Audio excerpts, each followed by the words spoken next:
Alright, hello and welcome back, everyone. Today we are going to be continuing the General Ideas podcast, talking about Victoria 3. This is going to be entirely like this, so there's not that much to see, so if you just want to have the game, or play the game and have the podcast running in the background, that might be reasonable. We are meeting here with the top three players from the league for 3v3v3 for Victoria 3. Lots of threes, all in the right places. And so the format is a little like this. It's competitive. The idea is each team drafts 3 teams or 3 countries, and then they play against each other and try and have the biggest GDP growth possible. And that's kind of a rough overview of the format. In the top right corner, we have the champion, the grand champion, Paul 34, who won the opportunity to buy himself a candy bar, which he did. And then in the bottom left, we have TS, now TMK, who was the second place, who got the opportunity to buy himself a pack of gum as the prize. And in the bottom right place, we have Joey, who got the opportunity to take a complimentary mint from a restaurant as his prize. And so we're going to be talking about, Victoria 3, the 3v3v3 format's probably going to be most of the stuff, but we're also going to talk about 1.5 and this sort of stuff moving forward. And so, without further ado, let's get into it and maybe talk about the finals, which going into it, Paul had a pretty big lead in league points, and TS did a lot of strategizing beforehand, and then the game kind of evolved. So, TS, what was your plan going into the game regarding, your unique draft strategy? Or you guys all tend to avoid drafting China, which I think is a mistake, but... Yes, so we wanted France because France is the best, obviously. But we wanted France and then maybe some other power like Austria or the US, something that could be cut down. And then Japan, so that we can give Japan French laws. And once you have French laws, you can try to pass public schools, or not public schools, you can try to pass no schools from public schools, and that would enrage the industrialists, the intelligentsia, and trade unions, and you would have a revolution within 2 years. You would end up with Laissez, Faire. Japan starts with a positivist intelligentsia, so you can get technocracy, which gives you an event that gives you 25% throughput on your light and heavy industries, and you would have multiple ways to get rid of infamy. First, you would be able to get rid of infamy by being cut down. Then you can have another infamy resets when you do your civil war. Yep. But it's very complicated and there's a lot of steps. It's been a while. There is a lot of moving parts in that. It's also a vulnerable strategy, right? Oh yeah, definitely. Yes. So I could definitely handle the civil war better but I didn't. So what I did, or where I messed up was that I switched too early when Russia intervened in my civil war. That's only because I thought my allies had my back. They told me that they had an interest in my region and that they could join, and I switched early because I wanted to prepare my nation for war, Yeah. But it turns out they couldn't actually join, so I just capitulated. Yeah. I didn't want to fight that. And so for the first session of the 2-session finals, you got a 35% penalty, which was painful, but also you didn't get to remove all the turmoil from all your stuff, right? And so the construction was that was also really rough. That was the much bigger problem. 35% was really easy to get rid of. We had a strategy where if we really needed to get rid of the penalty, my teammates could just annex me at the end, and my GDP will. So we can just avoid the penalty altogether. But yeah, the turmoil was the big part. I had to fight through that for the entire. Yeah. I don't know how long we played. 30 years. Yeah, just moving around, stomping out edicts and the other one. In that game though, Absolutely no. In the first session, there was kind of a little bit of an alliance between the first and third place teams, one of which was Paul and one of which was Joey, which kind of allowed Paul to cement his spot in first place and get the opportunity to buy himself a candy bar. Do you guys want to talk about that alliance? It wasn't a written down formal alliance. Yeah, it wasn't written. It was just me and Joey texting. Right. For those of you on the podcast, if you have a formal agreement in one of the 3v3 games and you break it, you get a 5% penalty to your score. Yeah, so the main thing that really ticked off, me and Paul, was that the UK player, he was extremely aggressive. The UK player was on TS's team. Yeah. Yes. So, oh wait, are we talking about the alliance in game 2 or game 1? Well, game in the first half, you guys had an alliance, and then in the second half, you and Team 2, TS's team, Joey, had a defensive pact that was perhaps not the best worded defensive pact. Well, okay, so Joey was great. Yeah. Well, it allowed him to get declared war on later. Well, I mean, with the wording. luckily, the clock saved me. Yeah. So, both relations in both games really helped out. Team 1, which was my team, because usually for me, my playstyle is always just ecoing up. I usually never take territory because I don't like to be seen as a hyper aggressive player. You always take Ethiopia. What are you talking about? Well, I do. Yeah, okay, that is true, and it's a strat which I don't like talking about because it's super good and it's highly undervalued, I think. But I didn't take it this game just because just how chaotic it was on game start, and I was like, yeah, no, thank you. Yeah, there was a little bit of a rush for China at game start. Yeah, which I was blown away with.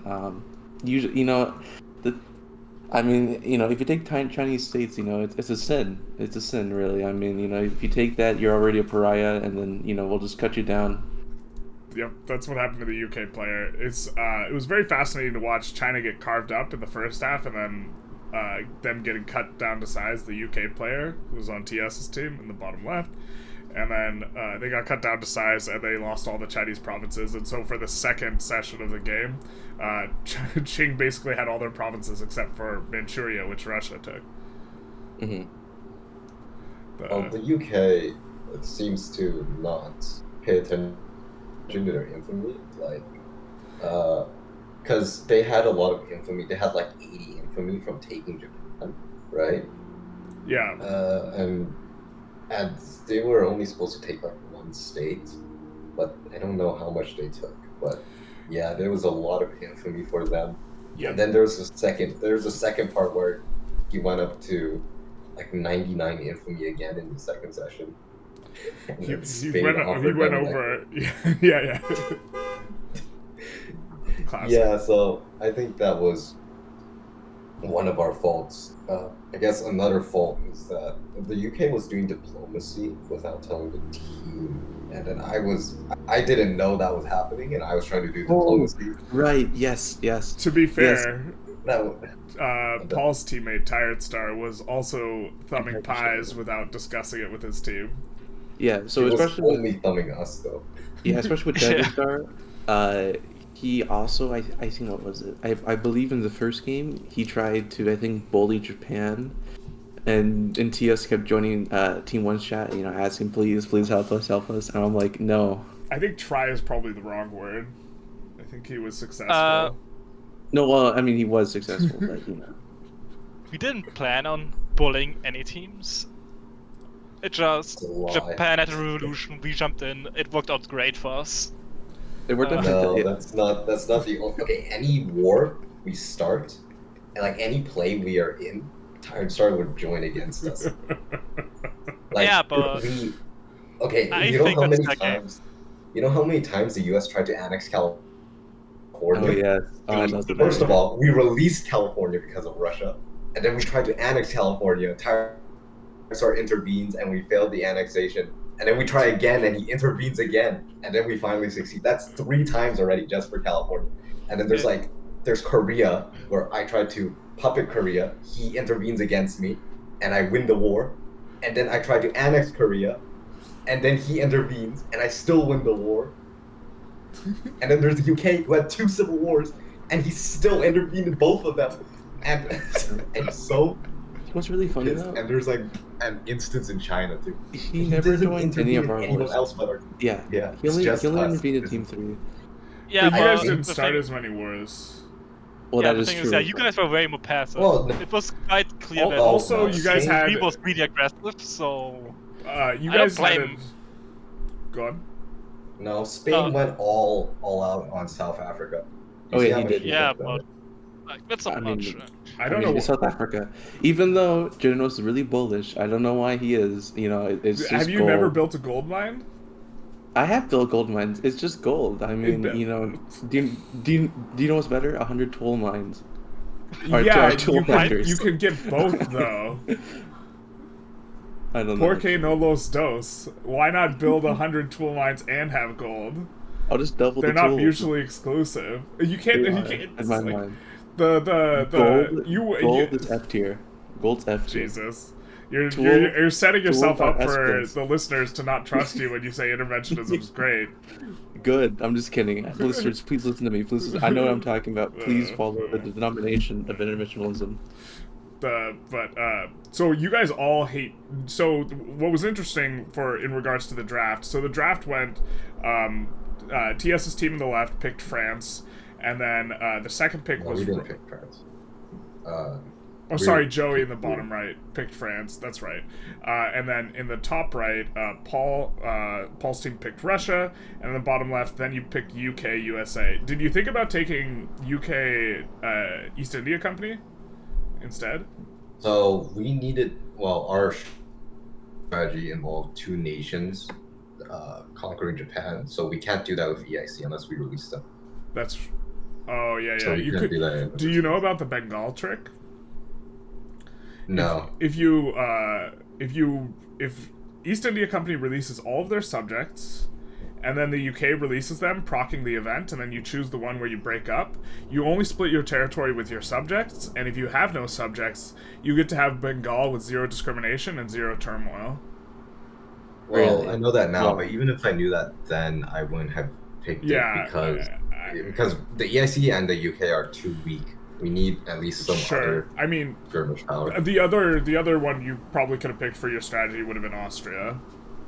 Yeah, but then Austria would have been isolated on the continent. And that's, Yeah, and I also think it would be best for Austria to be the one releasing you, or USA to be the one releasing you, and I don't think you want Austria tech relative to like USA tech and laws. So Yeah, the slavery was an issue. I think. oh, that's So- right. So Tim really wanted to ban slavery, like off game start, and because of that, I think the UK and the US ended up with a truce, so the US couldn't defend the UK when they were being cut yeah. down. Like, Oh. you guys could have, Ooh. you could have done it so that USA got all of the infamy and then reset all of it, and still got Mexico. Yeah, That was but kind of even if I convoluted. did that, yeah, it's really hard to think of. But even if I did that, I think it would have. Well, the UK wouldn't have been cut down. Maybe. Well. Yeah, well, the unless UK they could have go over taken. 100 doing something They else. could have taken 4 Chinese provinces without being cut down. Yeah, but Japan would be left with 0 tax income, so the UK and the US would have to subsidize. They would have them all until they been build up. cores. Oh, you're talking about you'd be over on the bureaucracy. Yeah, Yeah, it would be way over. yeah. So I mean, you get a I lot don't from know, it's a minting give though, and right? But yeah, that's true. I mean, like relative to like most other European starts, being over on the bureaucracy is not as bad as on Japan and China as it is on others, because you are making more from minting, relatively speaking. Yeah, but it's not enough. Yeah, yeah. I'm not.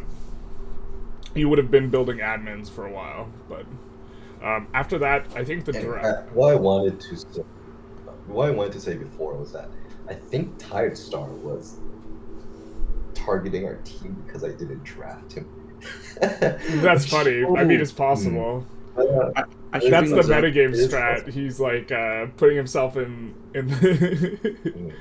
I should bring Too this much up. metagaming. I don't like this. I literally forgot to draft people, so I got a random draft. So You got people who I knew you'd played with before. yes. Yeah. So the thing with me is that our team never coordinated before, so we literally just said we'll just do whatever, and we had like no plan heading into the game, which is Yeah. interesting because both Paul and TS had strategies, and I did not have a strategy. Paul's strategy was just trying to chill. Yeah, my strategy Oh, that was is chill and seem unthreatening, so we can team Yeah. up against the other team. Paul But was, that didn't happen. Paul was terrified that he was going to get gangbanged at the start. Yeah, not only was I on top of the leaderboard, but also I from Germany, and everyone talked about ganging up on Germany At the before very the game started. I was really afraid. Pre-game chat was like, the pre-game chatter was like, maybe we shouldn't even go for Qing anymore, like, to break them down, and we should break Prussia instead. And then no one made an attempt to. Which is funny because now I'm thinking about it. I think that kind of played into me just saying okay to form Germany because I really wanted Paul to form for some reason. I don't know. Maybe I it's was a meta being thing. really diplomatic. Germans Telling you, it's the cared. Hugbox. It was a little bit of a Sorry. Hugbox. It's Sorry, kind of hard TS. to You be had a to. Hugboxer too. Yep. Sorry, TS. You didn't have a smile on your face when you were talking to me, but Paul did. So. Yeah. Didn't even talk. We just texted. Paul's team really got to have the best of both worlds because he got to seem super nice and Diplo-y, and then Tired Star did all the dirty work. Oh yeah, That is because true. No, his team was the Yeah, most pretty much. aggressive. And he didn't get punished. no, you guys. Yeah, Russia was being aggressive, but he's been like doing it under the table, kind of. You guys have been going over 100 infantry. What do you mean under the table? It Under was the pretty table for you, obvious. Yeah. All the wars were like in Japan. All the interventions were pretty much in Japan, Indonesia, and stuff. He didn't bother in all 10 Europe of the and PvP California, interventions. the US, literally only Yeah. our team, which is not on Europe, so Yeah, it's not And noticeable, also, I what guess. is Russia didn't take any land. The only land Russia took was Manchuria, which isn't really that worth too much in comparison to I what you think guys he It did. has coal and puppeted iron. Persia, but then he lost it. No, he took He did Persia. lose it. That was your save game got corrupted because okay. you That'll do you it. loaded in a different version He than. took game was Persia. I played. think he took Afghanistan Also, and all of those places. I just checked. Persia was a dominion, so I do not know why. How do they push got involved. Persia? Yeah. Unless the initial war goes on Persia, then they can get into the war. The war goal was, I think, liberate Persia. If that's the initial war goal, then Persia gets pulled in. Either Okay. way, yeah. Oh really? Oh. Okay. Yeah. If you target so the was not subject, the about subject becomes a part of it. Persia being a puppet, and that's why we were able to land Persia.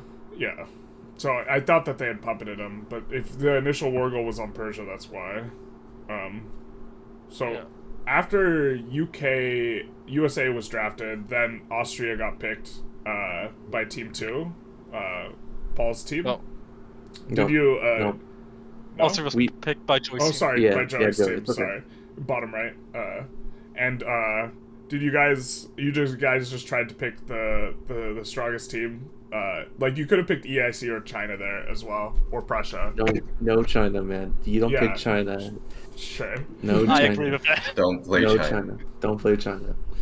We'll get to that. But so did you consider drafting EIC or like one of the other ones? So the thing. Prussia's with like EIC the notable one you could have drafted and formed Germany. Yeah, so I wanted to pick Austria because I wanted to see if I can get some leverage, but then I But want then to you say gave away the yeah, bag. yeah, which is like whatever. Because here's the thing, I know that I would win eventually, so I thought because I trust in my They ego. didn't even play against each other. I'm And so I did trust tell my him that ecosystem. And I he was gonna so be much peaceful. up on the leaderboard. I was willing to give him a win. I told him as much. Yeah, he literally did. Towards the end. feel like- If I had I feel actually like done this it, is I'm a not bit so unfair. sure. Sorry, Diaz. It was stacked against you, man. It was so It was. stacked. Yes, if It you was so kept your sad. team in check, it would have gone. Yes, TS that- kept his team in check. No, It's Go true, ahead. it's true. I didn't know. I was trying to do Diplo while Yeah, that's something also I While noticed. That not the teams understanding weren't the Diplo really. situation. I think if there was anyone whose teammates was wilding it out, it was Paul. I mean, yeah. Taitsa mostly listened to me. He only just interfered. He didn't get a lot play. of he didn't get a lot of infamy, but in terms of joining plays against players, he joined more plays against players than anyone else by a huge margin. Yeah, but I didn't ever told him not to. I only told him, don't seem threatening. And he never conquered much land, so I think he did his job right. Yeah, he also I don't ecoed think- really hard. At the Yeah, end, he I- had like 1,400 construction when he had to leave. So Yeah, I think everything he did was right. I don't see a problem with joining the defense of AI against players Yeah. to annoy them. I don't, honestly, I don't see a problem with that. I will remember that. He just went in to defend them. Like, Poor if you Paul, can't meta take him, grudge. he took the big military nation, kind of, as Russia. yeah, And he took your first. He had his pick. right to. He had his right to, you know. Fucking English. Yeah, He had his right to flex his muscles, basically. yeah. If we had a bit more time, we would have. Or Joey would have gotten cut I would have down. destroyed him. No, I don't know what you're talking about. I would You have for not. sure would have lost that No, 63. dude. No. No. Do you know why? It's because I had tool factories. The tool factories is the victory. No, Yeah, but but you would wouldn't have either tool conquered or factories liberated if Brittany gets lived. No, And we but were- after though- The No. entire economy would have collapsed. Okay, the whole game, I was like, this is the first time I've ever like actually like sit through my military and like comb through good generals. I never do that because I hate the military. But I did it this game because I knew that I just knew that I was gonna cut down or something, and so I had like I think like 6. The war goals, the war goals that were on you required no pushing into your capital. It could No. be done entirely Yeah, with the war pushing for on land the Brittany coast. and land Occitania. There's nothing. Yeah, could so have you done. just have to. You just have to land the capital of Occitania, and you have to land Brittany. What was the capital? Wait, what's the capital of Occitania? again? It's Rome? coastal. I forget which one it is. It's not Rome. It's coastal. Yeah. Are If you you move your joking? capital to Rome, you can't release us. Wait. Well, no. No, then you they can. lose But France. if you can? release Occitania, Rhone doesn't go with it. So Oh, Joey okay. should have moved his capital to Rhone because that was where a huge portion of his eco was. So Rhone would not be releasable, and he gets to have an interior capital behind mountains. Well, I mean, yeah. You moved it one province up from Rhone, so like Mhm. I think Rhone would have been better than that. Well, you see, I thought that if you would move your capital away from like your homeland or whatever, it would release like like France itself. France like- can't be released from France. Like, what? Well, then Can't- then how come it's Prussia if you move it to like I think what is it? If you Oh, yeah. form Because it's no longer Germany, Prussia, you're no longer Germany. Prussia. No, You no, never no, no, formed no, no, Germany. no. I think wait. UK can Oh. release England. That's the weird one. That's the okay. So Yeah. okay. 'Cause I remember there was like one specific. If thing, if I their forget which capital one. gets moved, like by Rev, you could force release England. Oh, okay. You couldn't I did release not know anything that. that isn't your tag. Okay. Yeah. Well, yeah, because when you said that, I was like, yeah, I don't know if I want to move it for the second game. Okay, well now I know. So Yeah. cool. And then, what was it? After you drafted Austria, then it was Paul's draft, and he picked Prussia and what was the other one? EIC. Which seems reasonable to me. I suppose at this Not much point, left, at this point. point, well, yeah, it's at this point you're either deciding to draft Qing or not, and you guys didn't No want way. to draft it, and then. Well, my Uh, teammates did. I think you guys. Well, I think you guys should have. And then TS's team picked up Japan as per their strategy. And then, did you even consider drafting Qing? It's No. over Japan because it was left. Why would I? Yeah. Okay. Fair enough. And then Joey's Oh. team Also, it's a tie-up. Why would anyone play took Qing? Spain because you get so much GDP growth. It's the most miserable like country Why to would play because. anyone play Qing? So if no one goes against you, you just get But they enormous GDP growth. Well, not necessarily. The sample size is so small. Okay, now there's a tired star Russia. Huh? What? Yeah. Well, I mean, There's a maybe tired that's the star problem. Russia. He But went like, against us as Japan. Why? He would definitely go against us as Qing. Also, I mean, if you're having Generalist- someone join every play against you, you might as well play the better country. But you obviously can't Is catch Qing and better? release Qing, right? And you're looking for percentage growth. And so, what's interesting though is I think Qing might be insane in 1.5. You really? Well, because What's the they reason? start with the same naval tech. If Navy's good, No, and they have the same navy tech as Great Britain. Oh, They yes, can just that's build more right. boats because they have a bigger eco. Yeah, and if, because you know, if you rush to 200 construction and then you spam boats, you like have a reasonably strong military despite not having line infantry. Yeah, I mean- but at the same time, recruiting all the boats is gonna take a while, and by that time, Britain can. Well, so destroy you can Qing. also reverse sway now, which makes bricking people's war goals easier. You can't just tie up Qing's teammates so that they can't break the war goals, because Qing can offer to sway them, reverse sway, giving up their own provinces. Oh. Yeah, but it's smaller. You can only break one war goal, not multiple. Well, you can only brick one war goal that way. You can also brick war goals by releasing subjects. I mean, we saw how it worked out for California. Yeah, but I mean, like, I know what you mean. If someone goes for Beijing and Shaanxi, you can hand over Beijing to an ally and release Shaanxi as a subject. You can also, they also have to, like, if they only have one of them as primary, you can sway and then back down, right? Oh yeah. So, like, and just pay the war reps, which paying war reps sucks, but, like, Qing, I think, is miserable to play if you're expecting it to get dogpiled at the start. But they also will have a much worse starting GDP because of the MAPI. So their starting GDP is like 120 mil instead of like 140 or whatever it is. 136. Everyone's starting GDP is lower too. UK will also have starting lower GDP because they're dependent on EIC for a lot of their inputs. So, Qing is just not. I just don't want to go to Qing. Yeah, no thank you.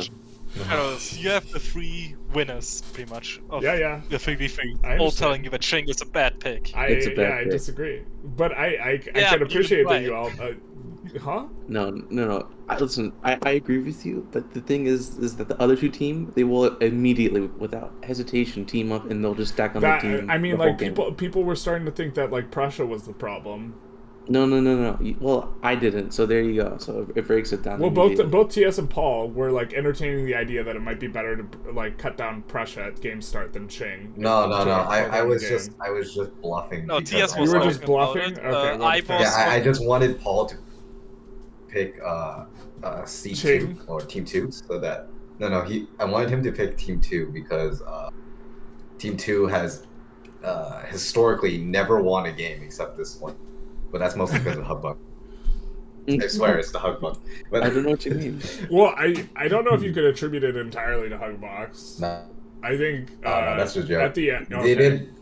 Both Paul and Joey did play very well. Yeah, but I mean, you ecoed up. Yeah, really I just wanted hard, him to pick Team 2. In the end. Yeah, Prussia is very easily counterable. Like if I think so too. France or Austria or Russia didn't like sleep and just not fight Prussia, then Germany would never form.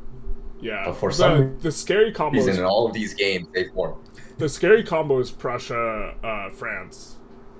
Yeah. Or because you can move your capital to Alsace. No. Well, but also you get the strongest military with you on the land with you, and so like it's generally militarily easier. But also Austria, Prussia, you can auto form Mega Germany. Germany's Hungary, and then eco up. I think that Mega Germany is a bad choice because it's too much land to hold. I think it's safer just from normal Germany if you have Austria in your team. Well, I mean, if it's only like one game, you're gonna win that game because maybe one game, yeah. But I just think having the southern front where people can never invade is just gonna make the game way harder for Mega Germany. Oh, it's so hard to push into like Austria if like you move your capital to Austria as Mega Germany. Like yeah, but then they're just gonna release Russia. Yeah, I mean, then they have to land Brandenburg. No, if they release Prussia, they just can land Pomerania or something.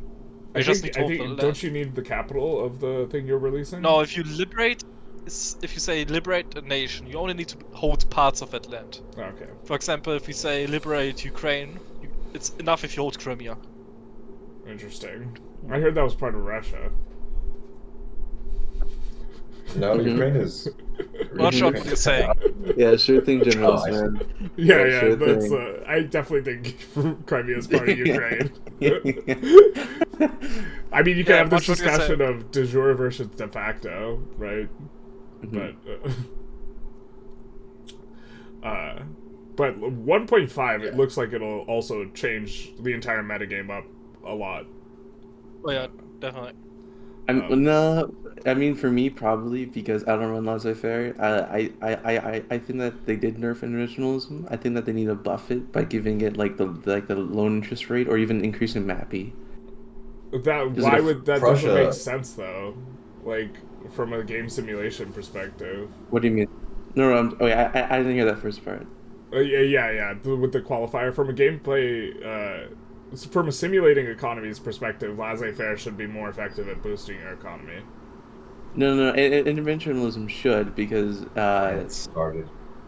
interventionalism should because no matter what you're pumping money into the economy. So No, because this game doesn't have inflation, right? So if you just keep pumping money no, in, yeah, I'm talking about in terms of simulating a real world economy. Laissez-faire should uh, be better. I don't know. I mean, if you're something, I mean, like there was, I In mean, this we don't time use period, laissez-faire anymore. We don't use laissez-faire anymore, though. I mean, the so it depends what you call interventionism. Yeah.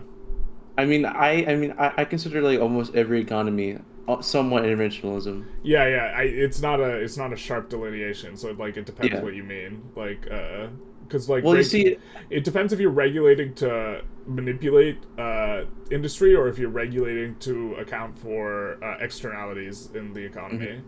And like if you're doing the latter, I would still consider it laissez-faire because you're correcting a market failure. You're not trying to shape the economy in a particular way.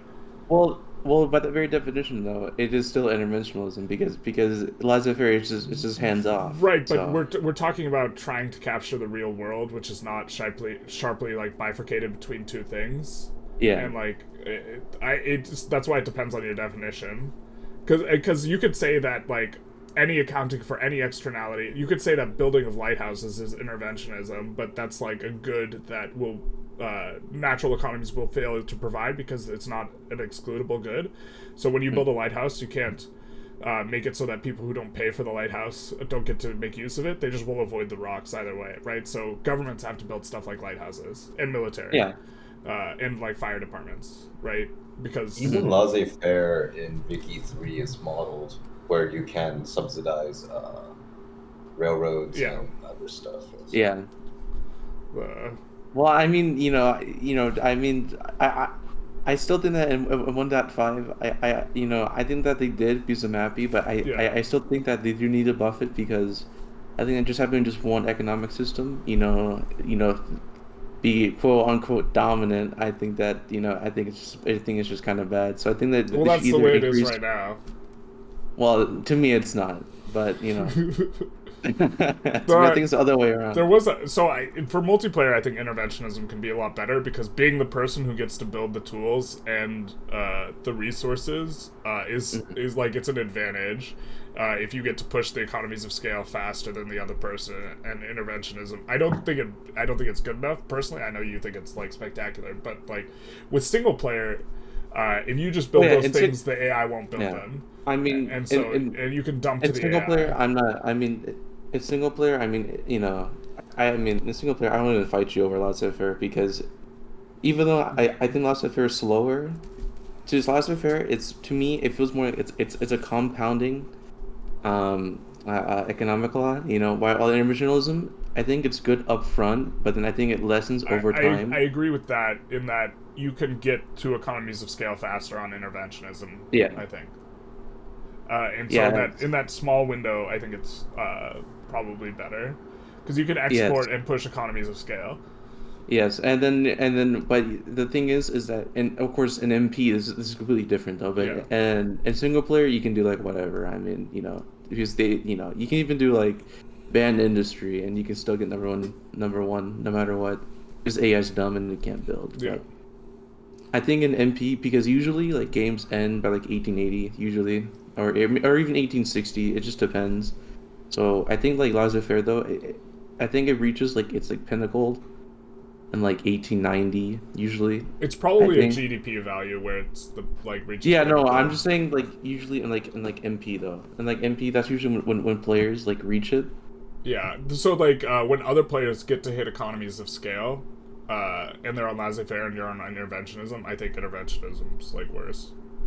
But I mean, there was an interesting phenomenon that I noticed, which is if your buildings are profitable and they have a sub, the sub won't go away. yes. And so what this Yes. does is it effectively allows you to churn more money into the investment pool to be positively modified by the industrialists 1.2 modifier. And if in theory you could get enough money circulating through that way, you could get more investment pool contribution than you could with laissez-faire. Now, I think in practice that's not how it shakes out, but it was an interesting phenomenon to notice. Also, it's just like the game shouldn't work that way. If you have a building that's like plus 50k profitability, it shouldn't allow a 10k subsidy. Like that's a failure of like game like thing. It's Yeah, I mean, yeah, I really, yeah. I mean, again, I mean, everything to me, I think what makes laissez-faire just so good, it's to you mean me at least, interventionism? no. Okay. The thing of what I like about laissez-faire is that I love the low interest rate. The interest rate is so good. Yeah. The minus 25%, I think, Oh. I think that's a Yeah. bit too much. It's insane. But if you're on MP and you are playing 3v3, you can have someone on a laissez-faire hold all the debt, and then you just bankroll the person holding your debt, and then they bail you out repeatedly. Yeah. So And then the thing about interventionism, though, that I like is the fact that you can government run railways, which if you don't know, Yeah. I think usually that usually covers all your subsidies, maybe until it's very game phase specific because eventually the railroads are net negative, Yeah. but initially Yeah. they're net positive, and then you have government shares, and so you get more money in your pocket in a time where having money in your pocket is better. yes. Yeah. Like Yeah, when and you're then- on graduated and you're lowering taxes, it's not an advantage anymore. But I mean, usually, I mean, I never play until like I'd never play until I get graduated. I usually stop because I play on a poopy laptop, so yeah, I can't get there sometimes. yeah, It's really annoying. that's fair. I think a lot of the other players were not very aggressive about pushing economies of scale. I thought in No. that game. Which is really funny because I always see that in like MP too. Is that people that they never build to the economies of scale. I don't know why. I think it's easier to just build one of every resource and put them all on auto expand. Oh, I never put on an expand. Do people do you do that? I think Paul, it's in easier to TS? do. I don't play auto expand. Trust it. I only put it on auto expand if I'm like very aggressive and fighting wars all the time. I see. But I know I put wood on no, auto expand. people I put do it it. I personally do it a lot, but I do it knowing it's not good and just for the purpose of like being able to record videos faster. Mm-hmm. I mean, Yeah, in single player, I'll put it on auto expand. Yeah. I'm gonna put railways now because sometimes because I every single day I'm thinking of new ways to like push economies of scale on like day one. Yeah. So I just put railways just in case if I forget to build that extra railway, I just the AI can just take care of it for me. And then and in addition to that, I just think that having the fact that your subsidies can on free trade too. This is very important. This is the key thing. You have to be on free trade for interventionism to be the best.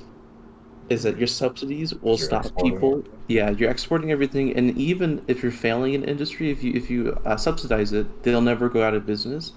So the price of your let's say it's iron, right? The price of iron will go down and down and down. Eventually, the import route will be no longer profitable. So then you can just massively increase the iron supply if you're domestic, and then you subsidize it, and then you can just export it at that lower price, right? So then it can get hooked on to the same person that's exporting it to you.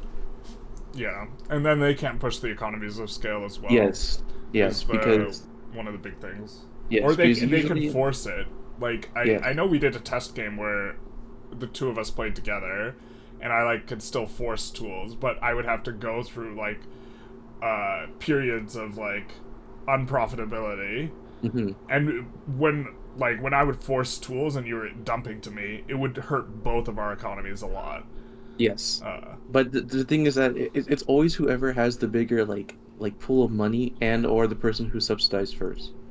yeah, I mean, So, I think you just embargo, like, in terms of practice, but, I mean, like, yeah, I mean, uh, the second someone embargoes you, I mean, it's game over. You might as well just leave that game because it's over. like, when I took over Tired Stars thing, I was very aggressive about damaging relations, and then I think I exiled your diplomats and then embargoed You you. did. Why, man? Free trade. You're on free trade. That should be illegal. Paradox fixed Yeah. this immediately. The funny thing But is, I also built up uh, the economies of scale. Yes. Joey, what I didn't embargo you, but I did. You raise your tariff rates. Yes, I Yeah, I I realized said that.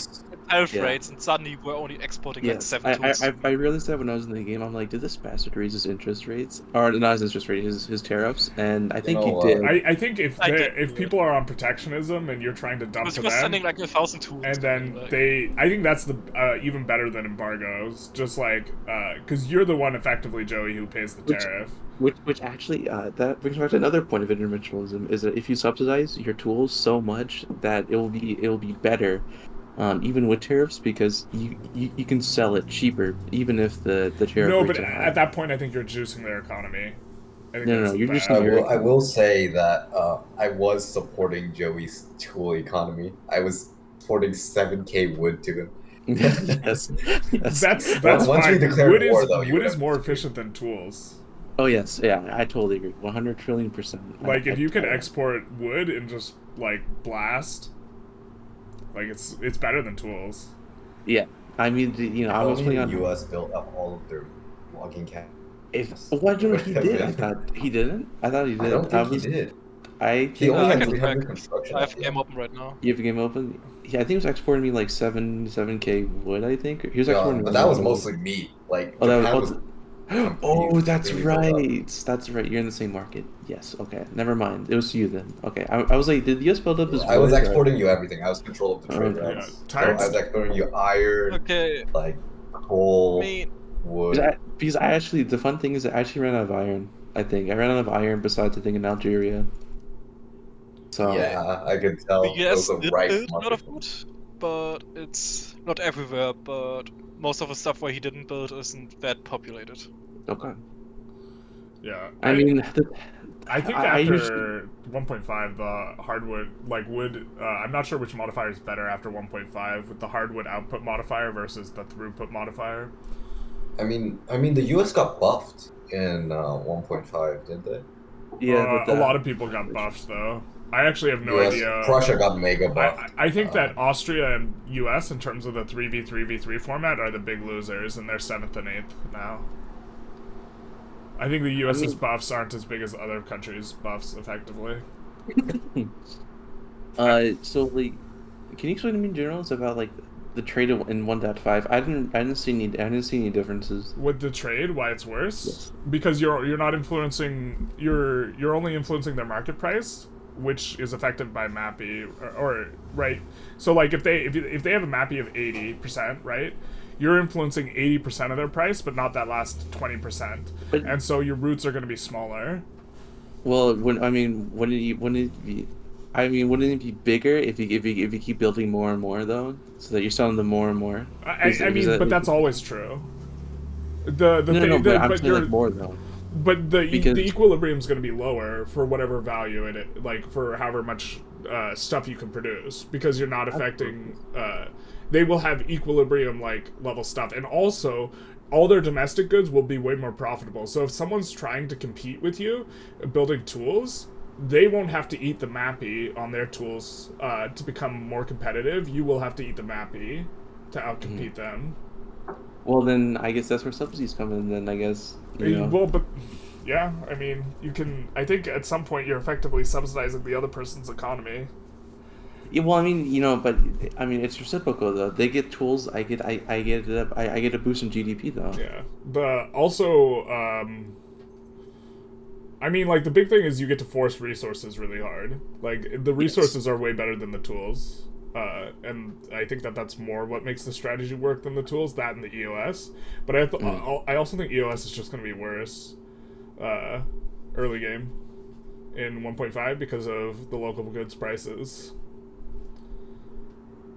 Like, yeah. I mean, you were no, going to no. want to build your construction sectors in one place up to level 15, Well, and then overproducing resources there in order to abuse the EOS is probably / might not be as good as starting to build resources in another place where you can build construction up to level 15. yes. It's Yeah, just I probably agree. And better then for the game. Yeah. And then another thing is that I think like the building, the cost of building is I think that's too much. It slows the game It's down up way. like 33%. But Yeah, one I thing could feel it. one thing I think they're going to do that might make the interventionism strategy work is I think they're going to make companies get a trade bonus so they can export. Oh, Because okay, currently Mappy hurts exports, and so introducing local prices and companies at the same time, companies are trying to, from an RP perspective, encourage you to build tall and specialize, but local prices discourage specialization. So I think that they're going to put on some sort of trade bonus, pretty heavy onto companies. I could see that. Companies I don't know what they have planned with companies, but right now it's just another modifier. Yeah. So boring. I think what to do with companies is that they'll tie it to the foreign investment, because I think I posted on the Vic3 on their server, on the official Victoria server. I posted something about foreign investment to where you can buy and sell it off of somebody. And so I'm thinking that they might tie it to companies where the American company will be tied to Chilean iron or something, You know what I really want? I want playable companies. When That would be so gnarly. Someone plays a nation and someone plays a company. Oh and yeah. That would be. And Well, I mean, I think they could adapt a lot of the game features to companies. Like you can have authority be lobbying power or something like that. I think this is And a you can have game. Yeah, it would totally change the game. Well, We could have the walls where I mean, just in terms of I think you would have to abandon a pop centric focus and instead have a company centric focus. Mm-hmm. In terms of where your processing power is going. Oh yeah, definitely. But it would be so cool though, I think. But how they're doing companies now is just there's just a % bonus. Well, they just implemented it for they just implemented it. Yeah, they just implemented it in very early alpha stage. But I've seen how Paradox handles these things. When they have a feature, they just add more multipliers on that feature. It's not making it interesting. It's just another button. Well, I mean, currently the really broken thing is you just swap companies for free and you just use it as a construction bonus. Yeah, and then the company limit is just so stupid. Yeah, I was thinking that the bonuses too are organically. The throughput bonus on it is also pretty insane. You can push 50 on day one. Yeah. Notably, the throughput on gold mines double dips. Because what do you mean? So it gives you a throughput output on the gold, and then also so the gold itself, also on the minting, and then on top of that, it gives a percentage bonus to minting, which modifies its already modified thing once you have the prosperity. Well, I mean, but you don't I gold guess, mines. So. Yeah. So no, I'll move it up. I'll move it up to a C tier. C tier, yeah. Yeah, C tier. It's slightly behind coal and iron. Yeah, no. Okay. I will have to add something gold. I think is better for smaller nations, but bigger. I mean, I think yeah, of course. Yeah, I mean, I think to me. Yeah, to me usually. Well, if a bigger nation, let's say the UK is 5 times the size of Belgium, and Belgium gets a gold mine, and UK gets a gold mine. Obviously, it's more valuable for Belgium, but if UK got 5 gold mines instead, it's the values commensurate. Yeah, I usually don't play small nations anymore. I used to play them a lot, but ever since they nerfed land trade capacity, I never play them anymore. So, I think that's why I become so desensitized to gold, because it's whatever. Oh yeah, relatively. I mean, even if you're small, 16, 15 gold mines is still, or I mean, even if you're big, it's still a lot in the early game. Oh, I mean, Yeah, I mean, I usually never prioritize. I just have my private queue. Just build it. If they build it, yippee. If they don't, it doesn't matter. That's fair. Yeah, I have to do the math on it. I think it's still, even if you have like 75% construction, Malice makes sense to build the gold mine. I have to double Really? check though. Yeah, because you're getting the gold. I think I have to double check exactly how it works, but I believe it's like effectively government share, and you're getting the gold output, which is like just as efficient as sulfur and does not include the minting. You're getting the gold output and the minting, if I recall correctly. But like I have to take a closer look at this. I'm not sure. Yeah, but minting companies. Really?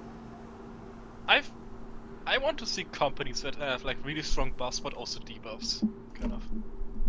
Oh yeah, I mean they. Well, I want I Malices think on companies that no. I think what should happen is that there should be like once you get your prosperity, there should be like a negative debuff too, because technically speaking, that would mean that they're like, what is it, like monopolies, right? Yeah. Yeah, monopolies. For example, I watched a series on Standard Oil recently. I kind of forgot which time period it is, but they had a monopoly on 1880s. 1880s, yeah, 1880s, so it 1890s. could be in the game. Fun. But they had Oh, a yeah, massive definitely. monopoly on a lot of stuff, and I think that what they'll do is they'll probably have to like negate like the prices of maybe like increase the prices, because that's the point of monopolies. It's bad for the consumers. But So they then may just like so much of their game is based on equilibriums. So someone else's oil would get a lot better than. You'd have to make it so that like it somehow depresses someone else's oil as well. Oh yeah, that's right. Like if everyone Oh gets my a God. throughput Malice but you, and then it's more expensive. Well, that would make Yeah, it more you're right. expensive, right? Yeah. And you're not supplying anymore. You're still supplying the same amount. So that would actually, if it gave everyone else a throughput Malice, that'd be sweet.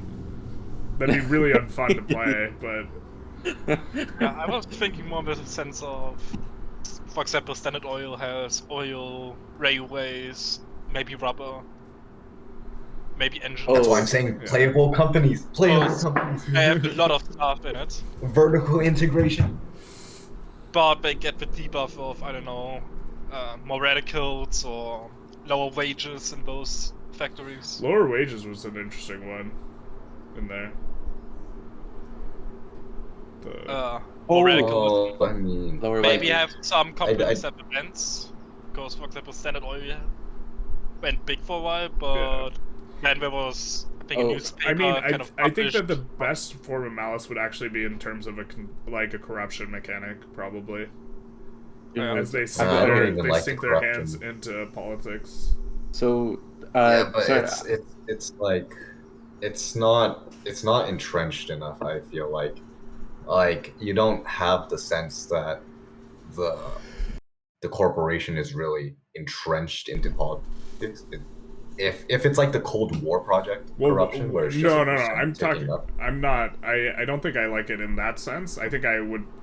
But that's a political corruption. I'm talking about a corporate corruption where you could have like Yeah. corporations occupy some of your clout, and Yeah, but I've seen how Paradox tries to do corruption and coups. Like the coup event, like really, that's so lame. It Like is. you're just minding your own business. The landowners come, hey, we want autocracy, pass it or die. That's so lame. Well, like, no. I mean, hopefully they improve. all you gotta do is just remove them from power, and then it's just Yeah. over. Yeah. Which is so dumb. But that's part's unbelievably stupid. dumb. Just like, okay, all right, see ya, buddy. I mean, it's annoying. Removing them from power creates radicals too. but- Oh, and another thing is that like exiling like moderates too. That's also pretty dumb. I actually like that they form an ideology, but the ideology I they do. form should be on the basis of what they can actually roll. I mean, literally on Germany, you could literally get like a radical landowner on game start. Yeah, you could get abolitionist landowners. Yes, which is insane too. You could get slaver No. intelligentsia. Now, I do like it because sometimes I'll get like laissez-faire. Oh, sorry, not laissez-faire. No, sorry. I'll get market liberal. No, market liberal. Oh my God, what is it? The rural folk. Yeah, that's a weird one. Which that one I love. That one's so funny. Market liberal, rural folk. It's just too fun. I mean, I'm just waiting. I'm just waiting for like a communist industrialist. Landowner. Yeah, or yeah, communist. Yeah.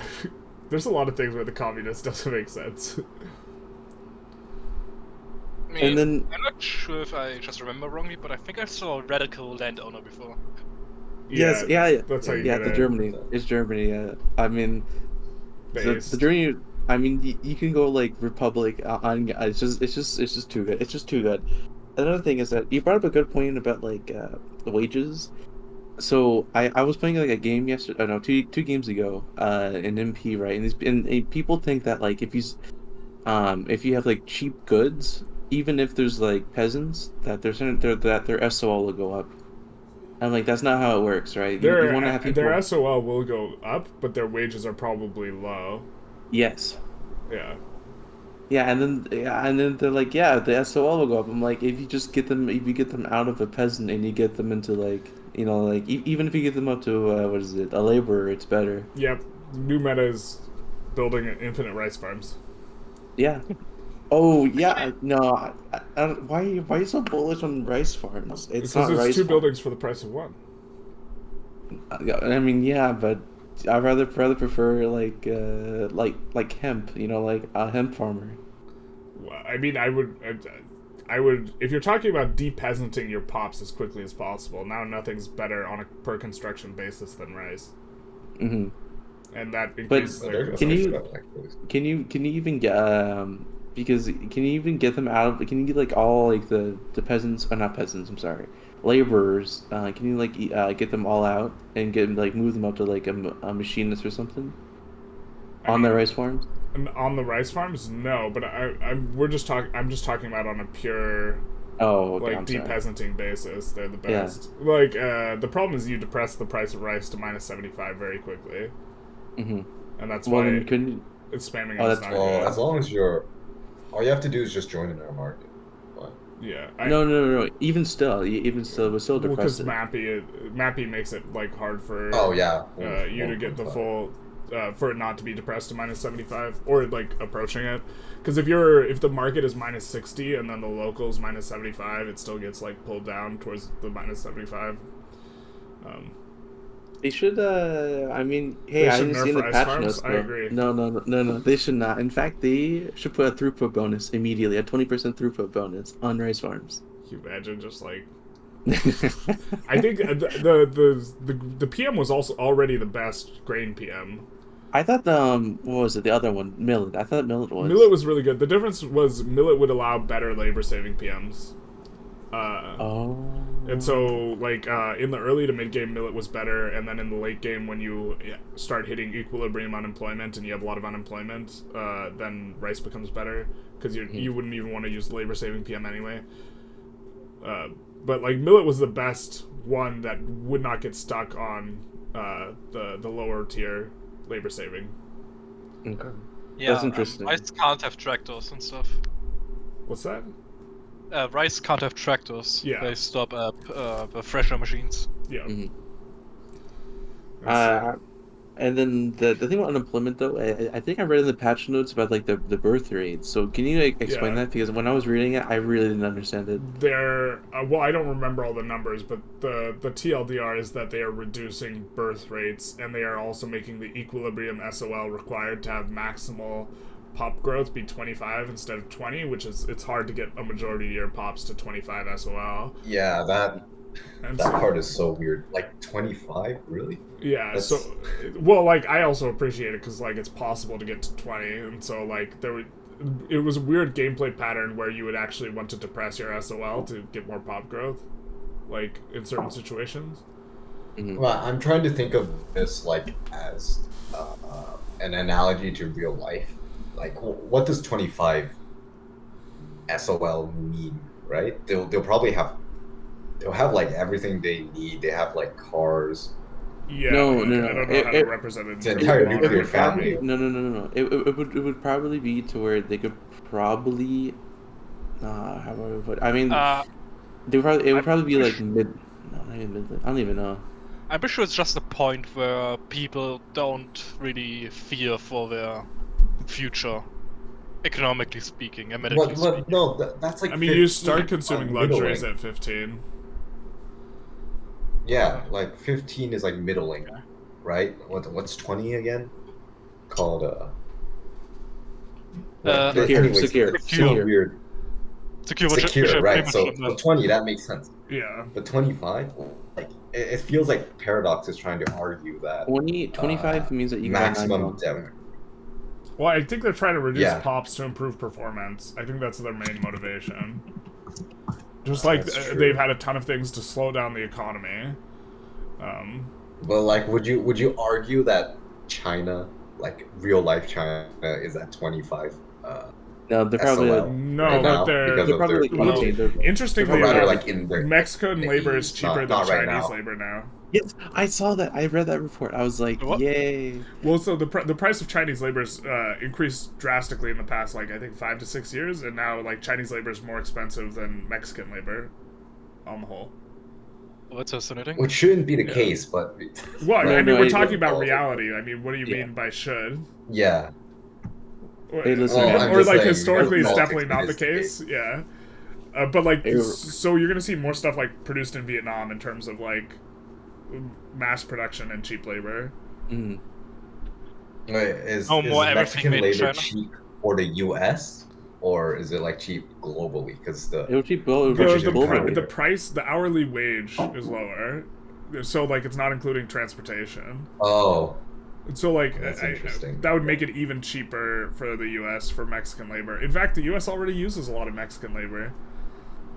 We just don't want them. oh yeah. Yeah, Like the people. But we want the labor. it's not. It doesn't get counted into the statistic because it's not legal. But also the wages are listen, higher man, here. But See, this is why economic majors play Victoria 3. Okay, this is why they can simulate it perfectly, right? Right, generals, perfectly, 100%. They perfect. can simulate it Very suspicious. perfectly. Yeah. I There's got like this game with zero experience of economics. there's like I mean, supply and demand, the way they simulate it actually feels kind of nice, but like they don't have inflation, they don't have bubbles, they don't have crashes. Well, yeah, the technology is weird. The industry resources are weird. Yeah, it's a whole mess. Economies of scale should Like be there's a contingent cap on the industry. there's no inflation or there's no direct inflation. Inflation is somewhat modeled. There's a cap on prices, which is very weird. Yeah, I mean the thing that they It's a simulate whole well is mess. supply and demand. Also, the cap on prices is just to prevent weird stuff from happening more than Yeah. anything. I Generally see speaking, a cap, bro. That's more of a failure. I can't subsidize. I can't Yeah. subsidize my industries. I want like negative 20% close. yeah, I want negative. if you most things can't get to minus 75 unless they're agrarian, where the margins are insane on the PMs. Yeah, there's no currency. Everything's in pounds. There's no banks. Can we just talk about how there's no banks? There's no financial Yeah. system at all. Where's the other than right there, debt? right there. Yeah. That is when they're gonna buff interventionism right there. It's like JP Morgan? Hello. Well, like interventionism. So everything, it should be free. Like it should be like you decide the amount of regulation you want, and it should be market economy or non-market economy, and then like feudal, mercantilism, market economy, and then under market economy you should be able to pass individual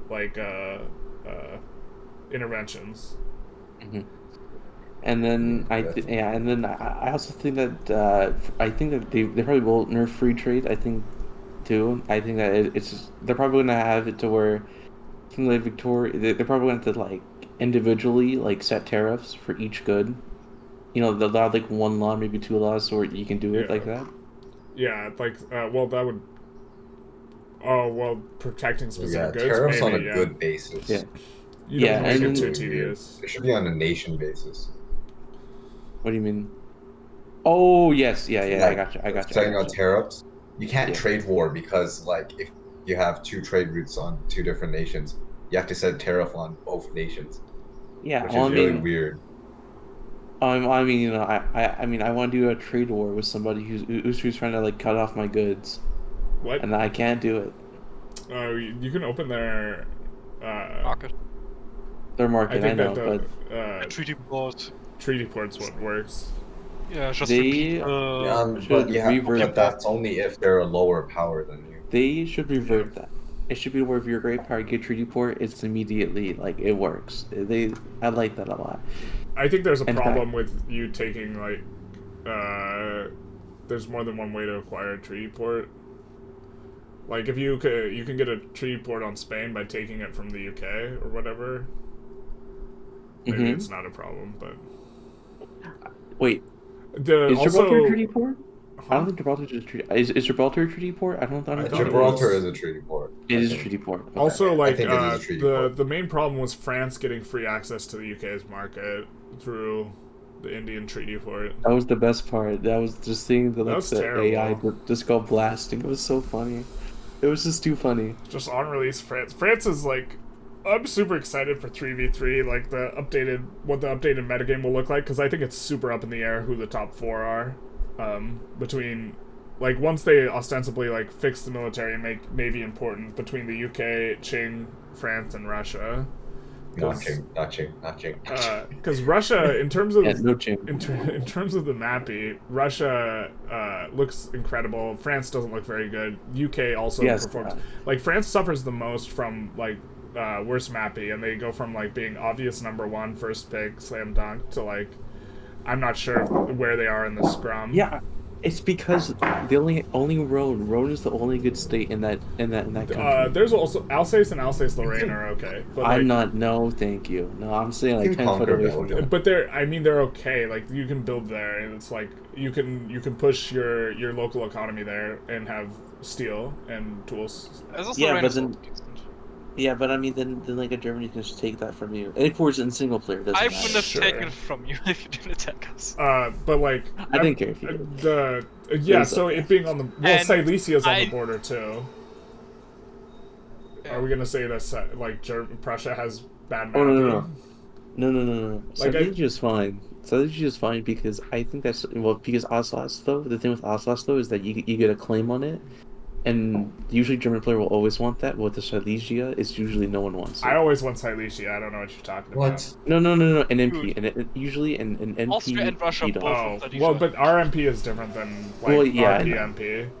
Like the RPMP For is some like, reason, no yeah. one tries to stop Germany in RMP. So Yeah, because there's I that. usually just play like regular MP where people are kind of like LARPing. I usually play that. So yeah. Nobody's like Yeah. but like all of those guys look good, but like East India Company doesn't have very good mappy, and so would suffer a lot from that. But they have rice, and rice kind of looks insane, especially if you're in someone else's market. Same with Qing. Qing has rice and really good mappy because Manchuria's like looks really good. And then like USA has decent mappy, but if Navy's more important, that hurts USA a lot. In Well, terms no, of no, I mean, multiplayer. no. Well, I mean, okay, yeah. And three, I'm you sorry. start I keep with thinking sort of of- like three. Flotillas? Yeah. You start with No, some this is flotillas, 30. but the if convoy rating is like coherent and like it's gonna take a lot of convoys and you need a lot of navy, and like I think that they're gonna suffer a lot. Also, their mapping's not insane. Like Russia, Prussia, and UK all have better mappy states. Yeah, they better I wish they had rainbow more states. resources. Yeah, rainbow states. Qing also has better rainbow states too. Yeah, which Thing is is so all the funny. states. Which is so because usually, like, whenever I play with people, they're like, "Yeah, China doesn't have enough resources." I mean, they got Manchuria. If Yeah, I Russia know, takes right? Manchuria, obviously they don't have it anymore, but like.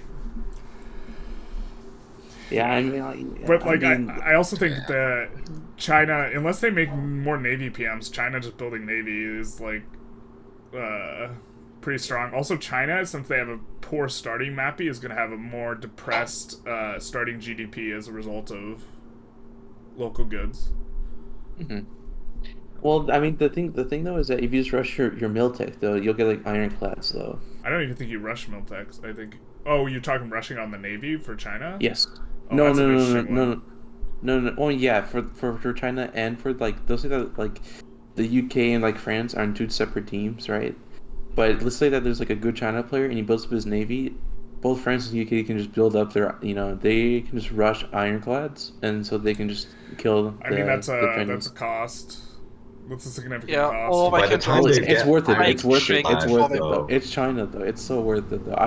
Honestly, I mean, I mean, if you are rushing this and then someone else on your team rushes like breach loaders, like you're gonna have to deal with the breach loading like infantry. Like if China builds the navy and the other parts of the team build the infantry.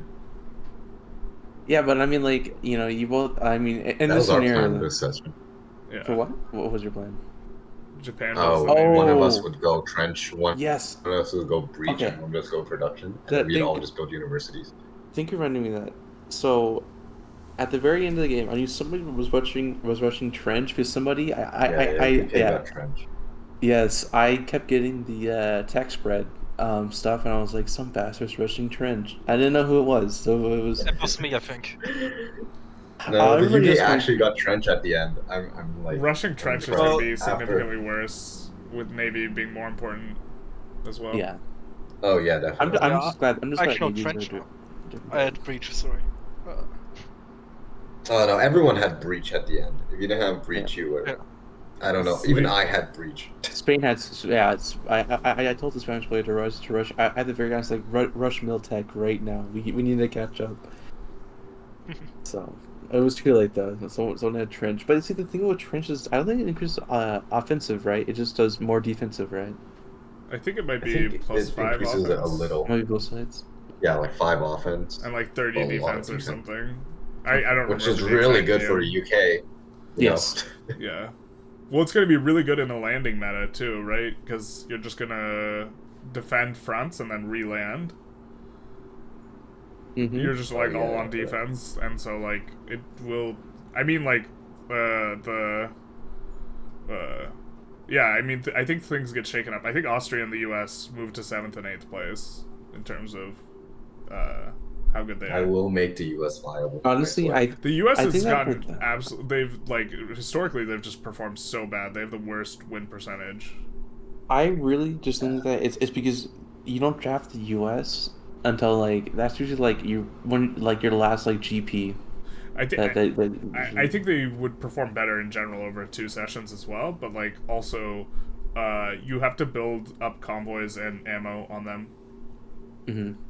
And the thing though about the U.S. though is that generally is that I think a good U.S. player they always want to rush steel frame so they can get steel frame first and then they can just out eco everybody. I mean, That's you can usually what just eco up and not can you get that in interact. one session? In session Yeah. 1, probably. Yes, yeah, for sure. You can for sure Really? get steel Steel frame. frame? Okay. Yes, but I mean, you're sacrificing trench and I'm not trench. I'm sorry, shrapnel. You're sacrificing like dynamite. Sacrificing a lot of you're tech. Yes. Yeah, mechanical workshops. You're a lot. Mechanized workshops This could be worse than 1.5. Like, this Oh, Germany yeah. was a That's lot true. stronger in the first session than other Germanys. Solely because I didn't go for pan-nationalism this time. I think that, yeah, I mean, over multiple sessions, Prussia gets worse too. But I think Prussia has just didn't they- insane mappy No. start, and their company looks pretty good. But we haven't seen other countries' companies. No, I think the best companies are probably going to be on the U.S. Just, I mean, I think it might be on the U.S. Just, Standard Oil. yeah, because Oh, of yeah. Everyone just Army knows to use Steel. companies. Standard Oil won't be and Ford aren't going to be utilizable in like the early game. Oh, for the army. That's true. Yeah. I have also Well, you have Vanderbilt. and I really want Railways. Standard Oil Yeah. to have debuffs as well. Otherwise, it doesn't make sense. Vanderbilt, Carnegie. You have a lot. There should Which perhaps I'm be surprised the US barely has any systems. there should perhaps be a Especially- monopoly mechanic independent of companies, where the larger share of, and this would work if they wanted to slow down economies too, where a larger share of the global economy you have, the more of a penalty you acquire. Playable companies. No. I want. Yes. I want. I just want to. I just want to be able to like have like 2 players play on the same country, like in Hawaii. Oh yeah, definitely. That would be Yeah. sweet for multi for There's not 3v3. a lot of things to do. There's not a lot of things to do. There's so No, much to do. There's so much to do. I can literally just see somebody just like doing like the mill and just like doing like the Diplo, and then somebody just focusing on the economy, and that's the only thing he has to focus on. Well, I think the most time-consuming thing is constructing buildings, so one person could just only construct buildings. Oh, I mean, yeah. Once you fill up your construction queue, you just sit there and stare at it. I mean, I usually no, but you can micro mean, it super hard to like make sure you're I guess pushing you can micro the the scale, subsidies and stuff. and you How can much- micro okay. moving around stuff too. How much the top of the buildings? How much buildings do you guys queue up? I usually queue up like 10 pages or maybe I 12. queue up like 2 to 3 pages every time I look at it. I queue up as much as I need. So sometimes Yeah. it's 2 pages, sometimes it's 20. How about you, Jonas? How much? I really want to know. It depends on the context of like what I'm doing. If I'm trying to, well, so like if I'm streaming, I queue less buildings than if I'm recording videos. And I'm almost always making some sort of content, but like if I'm streaming, I try and have the flow be as fast as possible and not produce a lot of buildings, right? At the same time, and then if I'm like playing, I can pause and like just put like a ton into the queue and just like do that. Okay. It depends on how much Okay. construction I have. What's your guys' like usual like opening for your like construction? I'm extremely curious of people's openings because I want to try to maximize. 15 I mean, construction center. Mine's On, pretty like, public. the noteworthy Yeah, stuff. you're just pretty public. So like, okay, how about this? How about like, let's say that you're playing like France because I think that France like right now is the best nation to play Yeah. like on game start. So I usually I think I do like 15 and 15 construction centers in Rhone and Brittany, and then you guys see what I do. I just build tools, iron, coal. Yeah. I'm just I've I just only want played to France once. I just want to know because I want to see if there's like somebody that like maybe builds like 50 iron on game start or something because I really want to try to get like the maximum bang for my build. I do build like, okay, I mostly play the US, and what I do on game start is I throw road maintenance and resource industry on New York, build 15 on Resource? New York, and then build Really? like 5 on Ohio. Yeah, and then I spam out iron on New York, and then Why not wood somewhere else. Why not Pennsylvania for iron? Good question. Maybe it's just because I'm. Yeah, I don't know. I like concentrating things. So because you will want to agree. build up New York as like a super state, right? So you put later you'll put migration on it. So you want to get a lot of jobs on New York and just have everyone migrate there, which won't work in 1.5 or won't I work usually in 1.5. I used to throw Pennsylvania down. has a malice. Pencil not in 1.5. Well, no. In Not on Pennsylvania, 1.5, in Pennsylvania, if you just push 15 on game start on construction centers, it just negates it immediately. Yeah, but you could just Yeah, build but in Alabama New and York not you have the get malice. like plus 10. No, I mean, wait. So, well, I mean, I usually just throw like 15 on Pennsylvania. That's where I build my my iron, and then that's where I build my coal. I build it both in one state. So I can.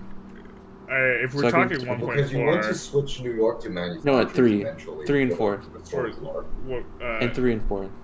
I think you want to avoid the construction malice on opener. To be honest.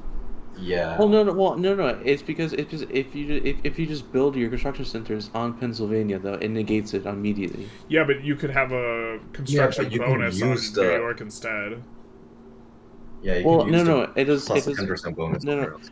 I use both 15 and 15 on New York. Well, I mean, 15 on New York I usually don't because it does it's a little too much. I think I do like 7 on New York. Yeah, but it's 15, But- better to build where you don't have the construction malice initially. Yeah, that's why I Is build it on really? Ohio. I mean, Well, yeah, I don't know why. you build the but buildings faster. Pennsylvania has like 120 coal, 57 You don't iron. build a lot of coal at game start I do. I build so much coal. relative to iron and But wood. why? Yes. Not really. Well, Yes. I don't know what. Yes, you I don't do. start. I You don't build start up iron with, and wood. when you're not starting on condensing pump. I guess US you might research it first, but like. No, I always start on condensing pump. Oh no, sorry. I always Oh, That's yeah, a I beat always trick. research condensing Yeah. pump first. Well, yeah, I'm also used to like doing a lot of more backward starts, but like if you research it first, then you're gonna need like a decent amount of coal. But like I'm pretty sure USA has coal states and iron states without the construction malus, and it's better to push those first before Pennsylvania. I will admit, in Kentucky, it's pretty good, but in Kentucky, though, what is it? It's a slave state, so... I mean, if you build a bunch of capitalists, they won't be part of the revolt. Oh, yeah. Paradoxically, Really? that Kentucky Fried Chicken as... I did not know that. Well, I mean, okay. Because they revolt based on, like, clout, and if the industrialists have all the clout, then they will be part of your side. Well, I still do like Pennsylvania, though. But I think that's probably well, like, if Pennsylvania is going to be the place to do in 1.5, which is why this is a weird discussion, because they don't have the malice in 1.5. Yes. Yeah, Pennsylvania will probably be better. And then, in addition to that, because like you wanted the synergy too, you can put like steel. Alabama also has a bunch of different resources. Yeah. Okay. So Alabama, that's where I think 1.5. I think that's where I build all my textiles. I have to think through the textile chains a lot.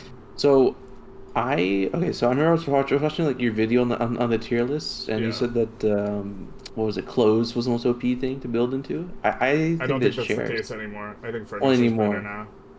Yeah, I mean, and 1.4 and 1.3, I thought it was chairs. I tested multiple times, and it did not feel as good as building clothes. And I think that maybe it's because pops have more demand for clothes, and so you can push the EOS faster. But like you get the best furniture PMs faster on furniture. Like I don't know why it was, and maybe it was because you prefer the replacement effect of replacing fabric with clothes to replacing wood with clothes, or wood with furniture, right? So the replacement effect of like building a bunch of it is maybe better for you. I don't know why it was, but every time I tested it, it felt way better. Like replacing fabric with clothes also slightly decreases your construction. I guess that is also a thing that you want to do. What do you mean it decreases your construction? Because construction sectors require fabric, right? Yeah, but fabric's just so wood. Cheap though. Yeah, I mean. Yeah, they also require wood. But if you build furniture over textiles. Because I've looked at it and like furniture looks like it should be better, and it just has never felt better. To me, it always felt. I mean, then again, though, that's because I push a lot of construction. I push a lot of furnitures. I mean, also subsidizing everything might have confounding variables too. There, it could too. Honestly, it could too. So like, I'm just. Speaking from my experience, it's like. Yeah, but I mean, for sure. Again though, it's just one of those like things. I'm just like super curious because I'm always trying to maximize my subsidies. Well, so like 1.5, it's interesting because if you push wood up to plus 75, that's not good. You want a middling wood price, and so it might be the case that like you want all your wood going to tools, and that furniture is not good. You know what I mean? I know what you mean. I mean, I don't know. I think it's going to be better in 1.5 though. Also, I think they improved the hardwood PMs, so that you have a glut of hardwood now, which you didn't have before. And with a glut of hardwood, maybe it's because I export hardwood pretty aggressively to depress the price of softwood relatively, and be able to push more lumber camps. And maybe the expensive hardwood makes the furniture worse. This could be why. Well, there you go. I mean, because I remember that like I used to play on this server, and that's all we did was that we always built chairs, and it was the most broken thing in the world is that it would just boost your economy. Yeah, chairs. But now you get way more hardwood, and the hardwood things are efficient at game start instead of being net neutral, and so you want to get on hardwood as fast as possible. So I think you really want to push chairs first now. I see. In 1.5. So usually.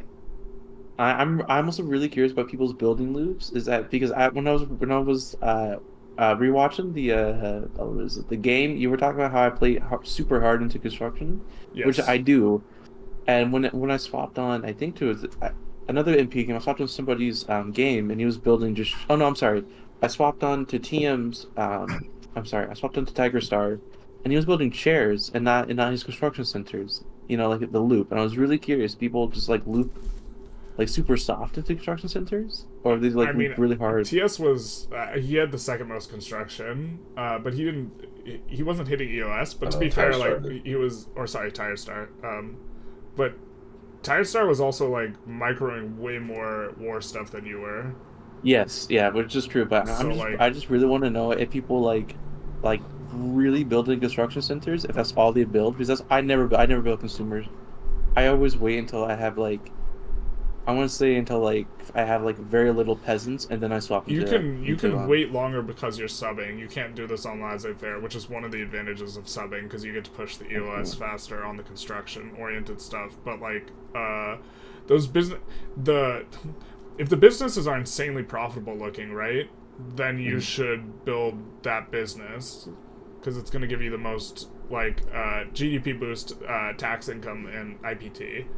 You see, I tried the same thing to where I loop it like really hard on Laissez Faire on Russia, and it just was not working. I don't know why it wasn't working. Well, you're probably slower on pushing the thing, but your overall income might be faster. I think it's faster or better, especially because you get to deficit spend. No, I always have to spend though. I mean, I go super hard on deficit. You get to deficit spend better, more profitably. Well, I mean, wouldn't like the railway, the government railway, right? Because if you don't know, if you own government shares, it will lessen the interest rate too. But I wasn't aware of this, but you still owe money to a whole bunch of industries that are not government owned. No. Like the flat rate. So because I built so much resources, I always need more and more railways. That actually makes sense because the interest you're paying out to the owner of the building, and the owner of the building is you. Yes. But.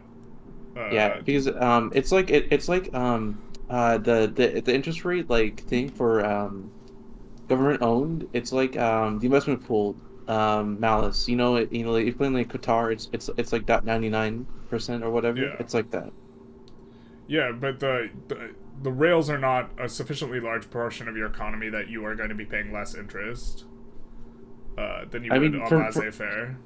For mine, I mean, I wouldn't say it's large. I want to say it's like decent size to where it could. I personally think it can cover it, but not like the minus 25%. I think it covers like 15%. Yeah, but I would have to take a close look at it. I'm confident it's not 25. Please, please take a look. I also don't think. Yeah, I still don't think I think you're better off. I'm not a numbers guy.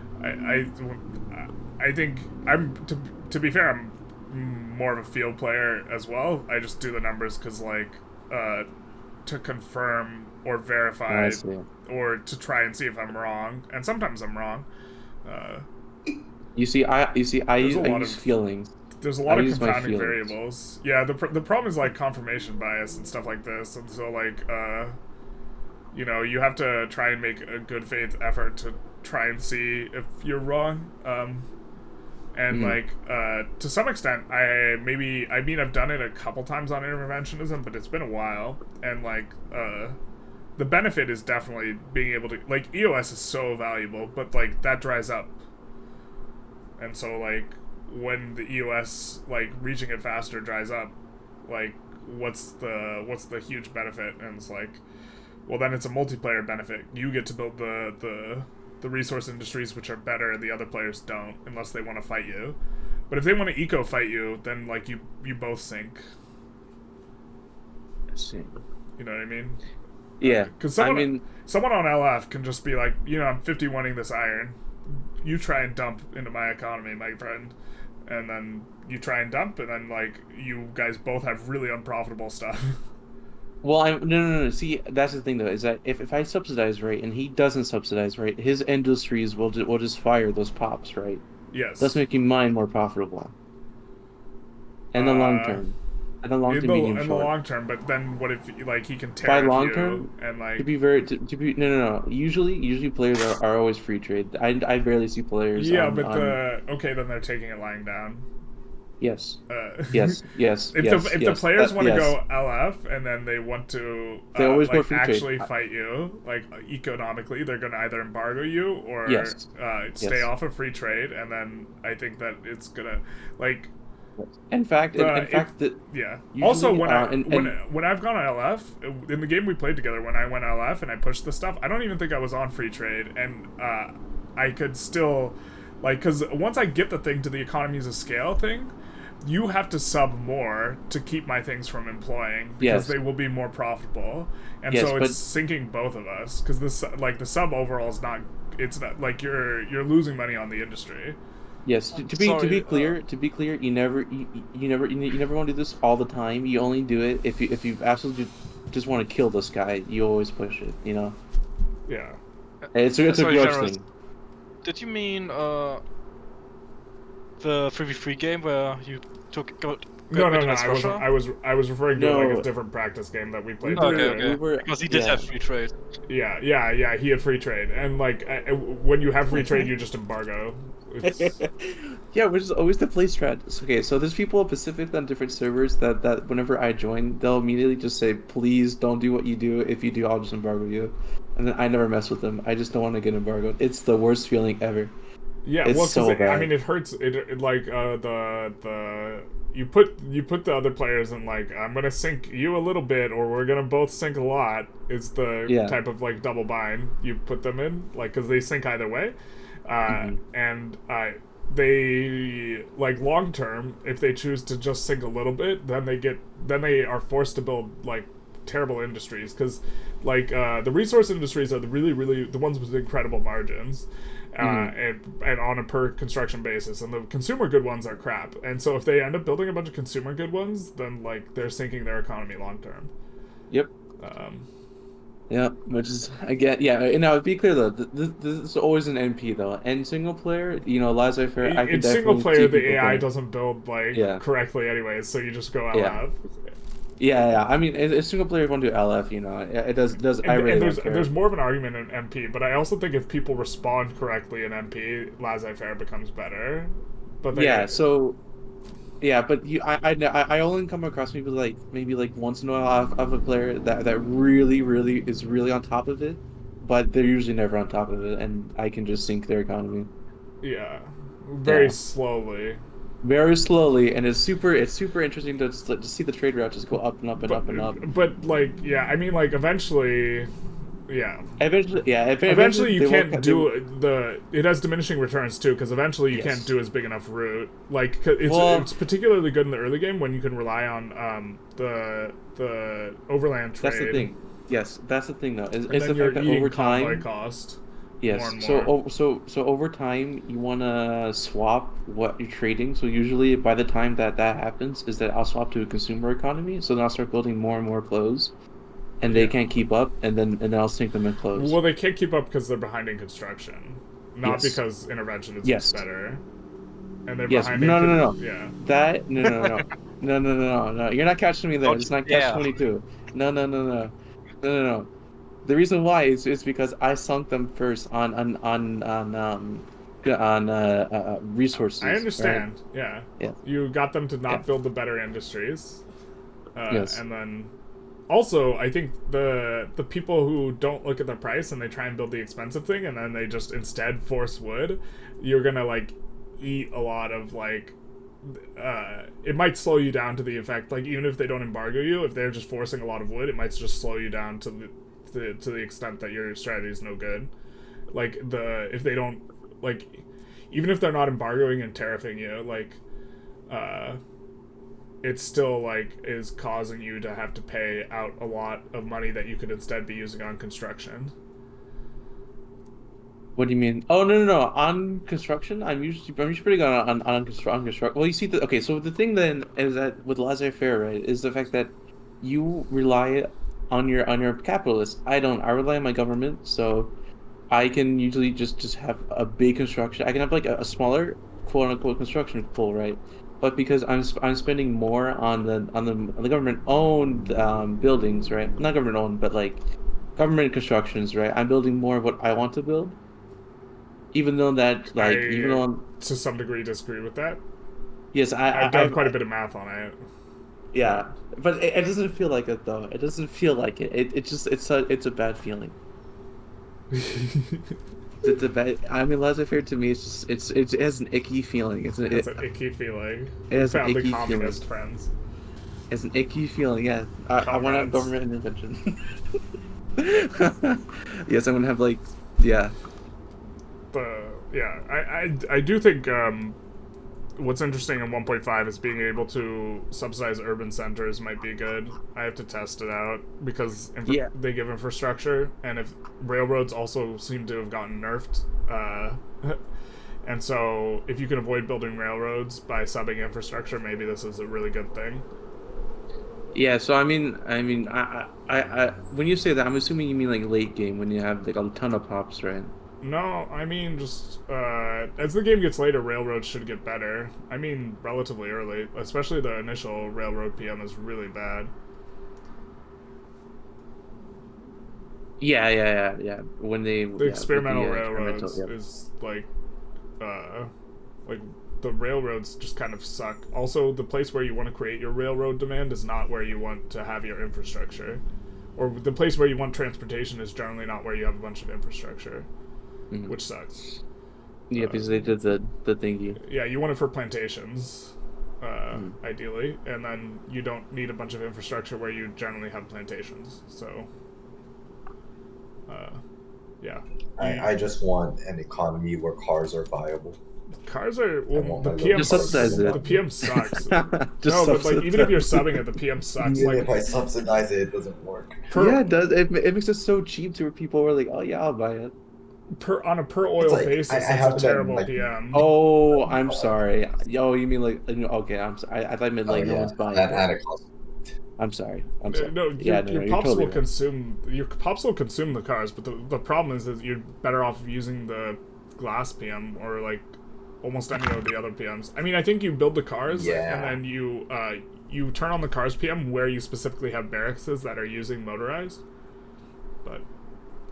Yeah. What you usually do is you swap to cars for like some of your motors, and then you swap to the barracks PM so that you have at least some demand. Yeah. You don't have to subsidize everything. Well, but the pops will eat the cars now.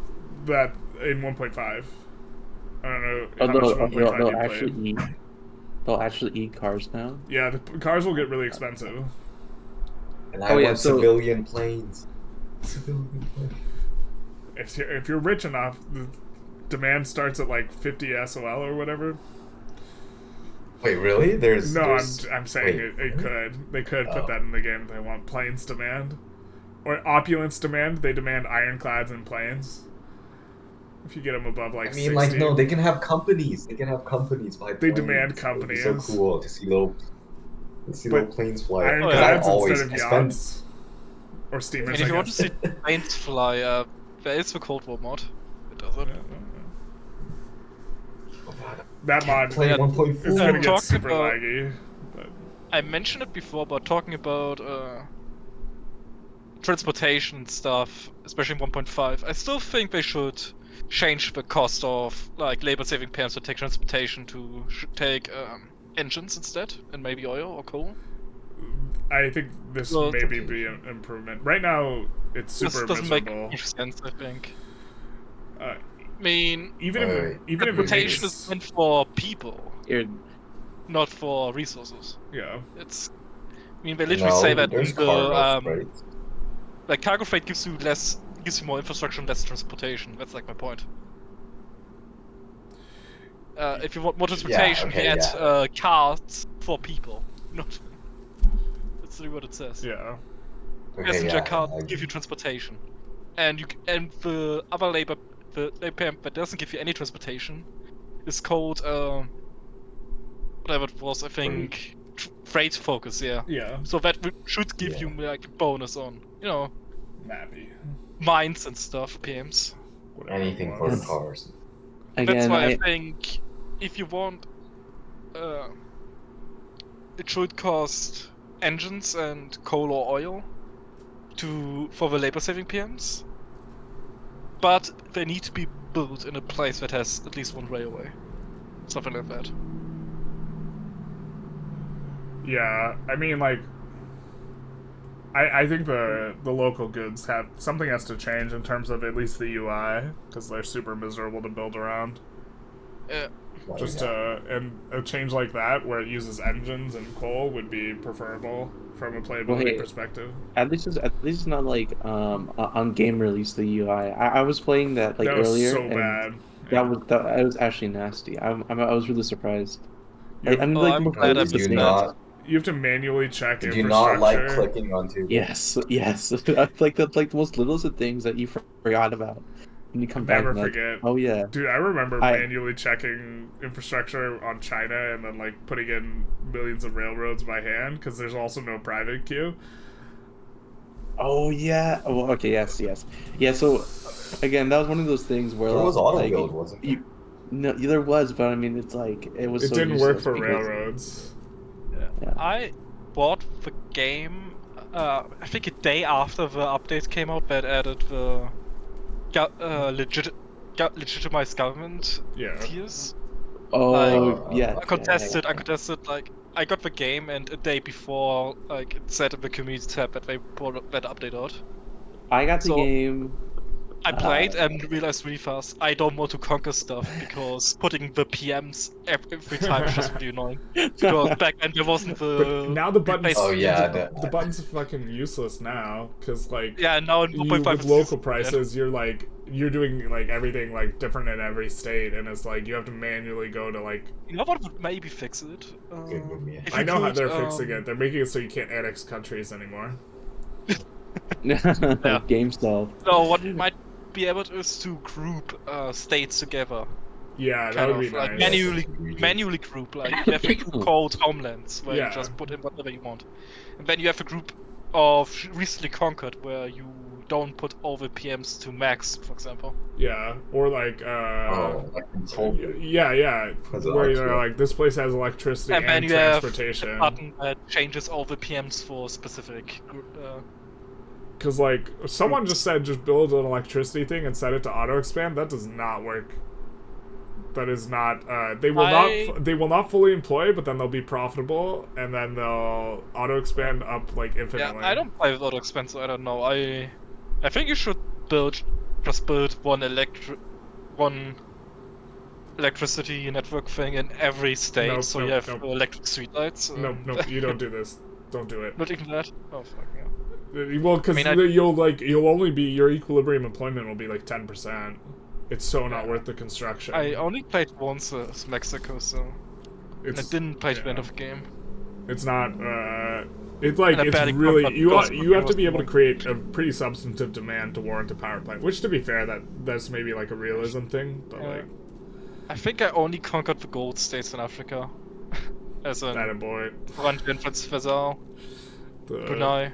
Yeah, Gold states, get out of here. I was thinking of doing a Mexico. I was run, playing taking Mexico because Manchuria, I and saw then- the companies, I saw the minting one and thought, okay, my first game was gonna be as Mexico, just pure gold. Yeah, you just pop off like. It was really fun, It seems, especially because the military is broken, so the US really failed at conquering me. I tried so many times to make the Indian territories work because I thought the military was broken enough that I'd be able to beat the USA on game start. Nope. Oh god. On Game Start? Oh come on, no, there's no way.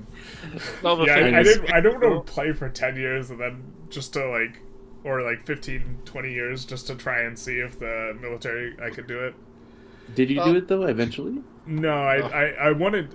Generally speaking, I don't want to execute any strategy that's like not consistent for videos. I see. That requires Okay. just tremendous amounts of luck. in my Mexico run, when the US declared war on me for all the stuff, you know, that they want, they didn't put any troops on the front for some reason. So I just Brilliant. pushed pretty much most of the US before they put any troops on. You can also just like on 1.5 as it stands, you could just like build 10 units and 10 navies and just land all their coasts simultaneously. Yeah, but it doesn't work with the US because they have more non-states. I mean, you could land Florida to New York. Yeah.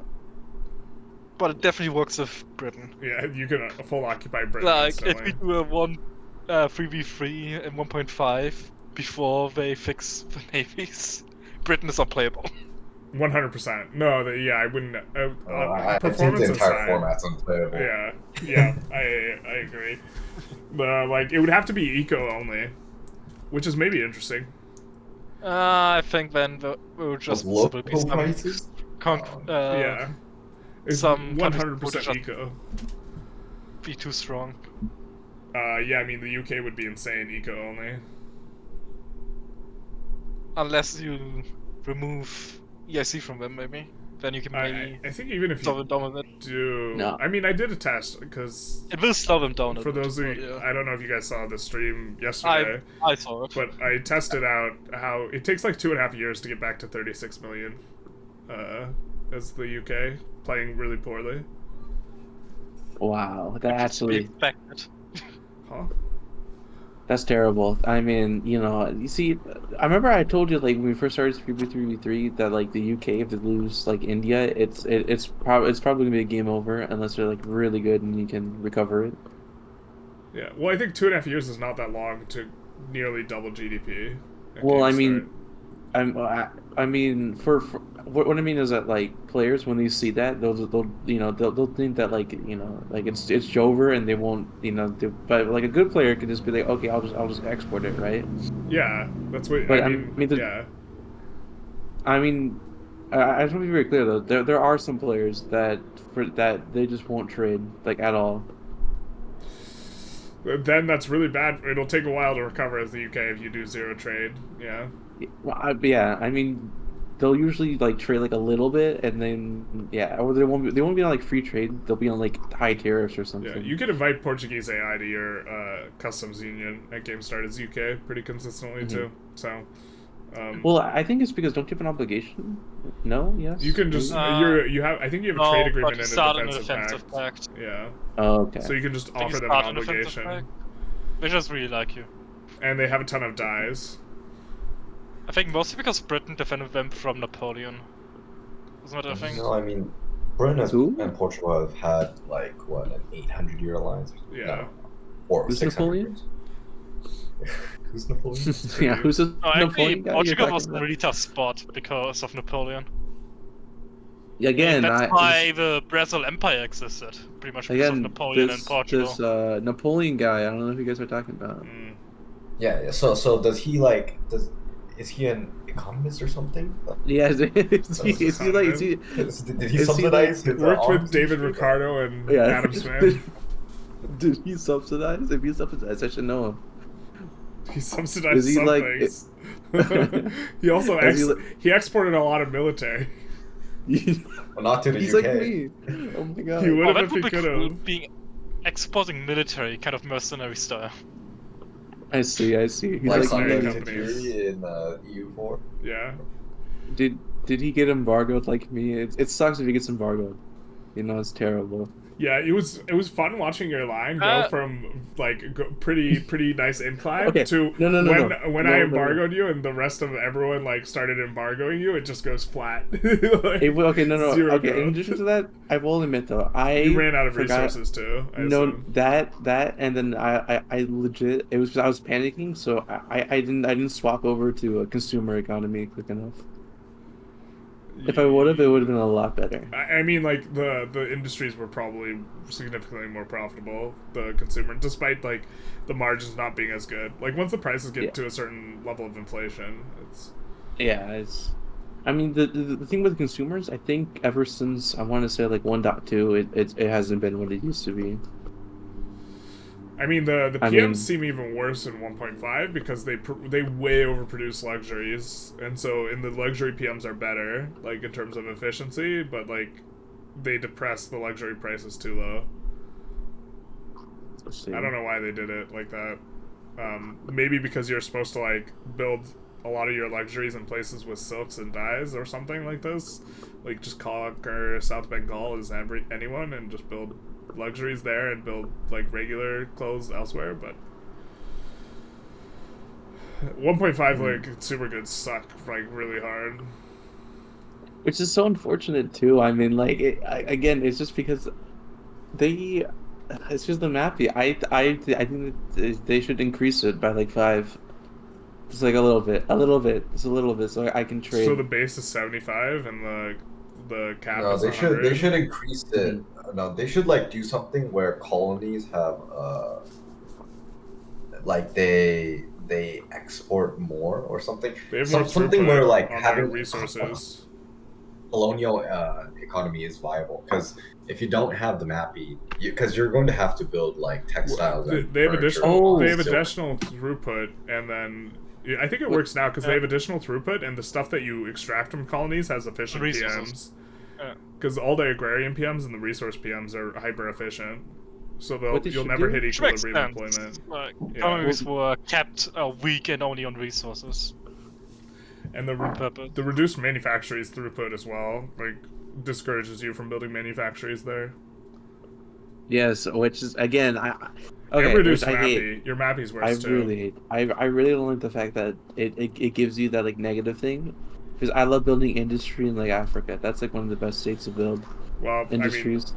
Then incorporate you can, but you need to incorporate them first. Yeah.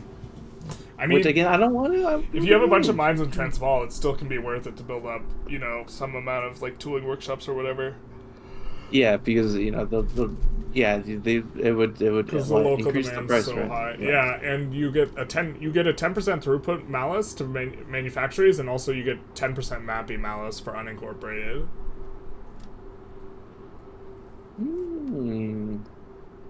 But like the resource industries are insane, so you could just build the resources there and just like let them do their thing. The problem is like you can't use any of the labor saving PMs unless you want to build a bunch of railroads and. The US annexes Mexico and then the South African state. I think the US is way better with gold actually, because they can just take Mexico pretty early, and if they don't incorporate Mexico, they get crazy minting. They do get crazy minting. Gold is not affected by price at all. The price is always the same. And so, as far as industries go, gold is the least disaffected by mappy. And then, on top of that, if you don't incorporate it, the throughput bonus, like, is also really nice on gold specifically. Yeah. So, US that's actually probably the US's bonus. They just get all the unincorporated gold bonuses from Mexico. I mean, so the thing is, they'll be able to eco up really well, the US, but I think that they cannot militarily, like, their ability to intervene on day one is worse. If we're talking 3v3. Could be historically, we weren't meant to. Yeah, no, it's fair. Also, you could try and draft a team like what TS did, or TMK, or whatever, where you're like Japan. Like, what does it stand for again? US. Something. Hey. Well, what was the last team? You had UK, Japan, US, and so no one there is on the European mainland. Yeah. Oh. Which would have worked if we weren't in as many wars as we were, but we were. Well, Tirestar kept on joining against us, so I think you're gonna have. To our weakness. I think you're gonna have teams. If anyone watched the video, I think it's more likely that teams intervene in your civil war now, moving forward, than it was before. Unless you make an agreement. You could make a pre-draft agreement with people. That's true, but I think this is probably the way you do it. And then you just don't draft Japan if they don't agree. Yeah, but if they call you bluff, then you reveal your hands. You don't want to do that. You put yourself at a bad. Well, what are they going to do to adjust? What's the loss here? You can win the civil war as long as you have your team cooperating and you play smartly. It's not hard. You get 2 joins on each side by the. Yeah, you get 2 joins on each side, but you have 2 teammates, and yourself, and whatever country you're warring against has irregulars and like the change malice, like the PM change malice. I think it's not hard to win, but well, you could lose, but it's not hard to win. Yeah, you just have to play smartly. Don't do what I do. How do you have your 2 teammates if you have you can't have the 2 teammates join the rebels side because they will have a truce with regular Japan, right? Well, yeah, in Japan's case, but like I'm talking generally in a civil war. Oh, well, if you want to use that. Like signing this kind of deal will pretty much tell the team you make the deal with that you're planning on having a revolution for your plan.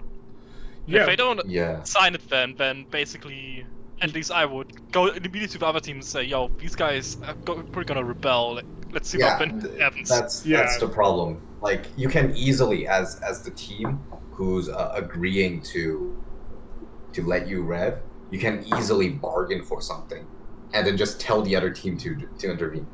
Like, if they don't agree, you just draft something else.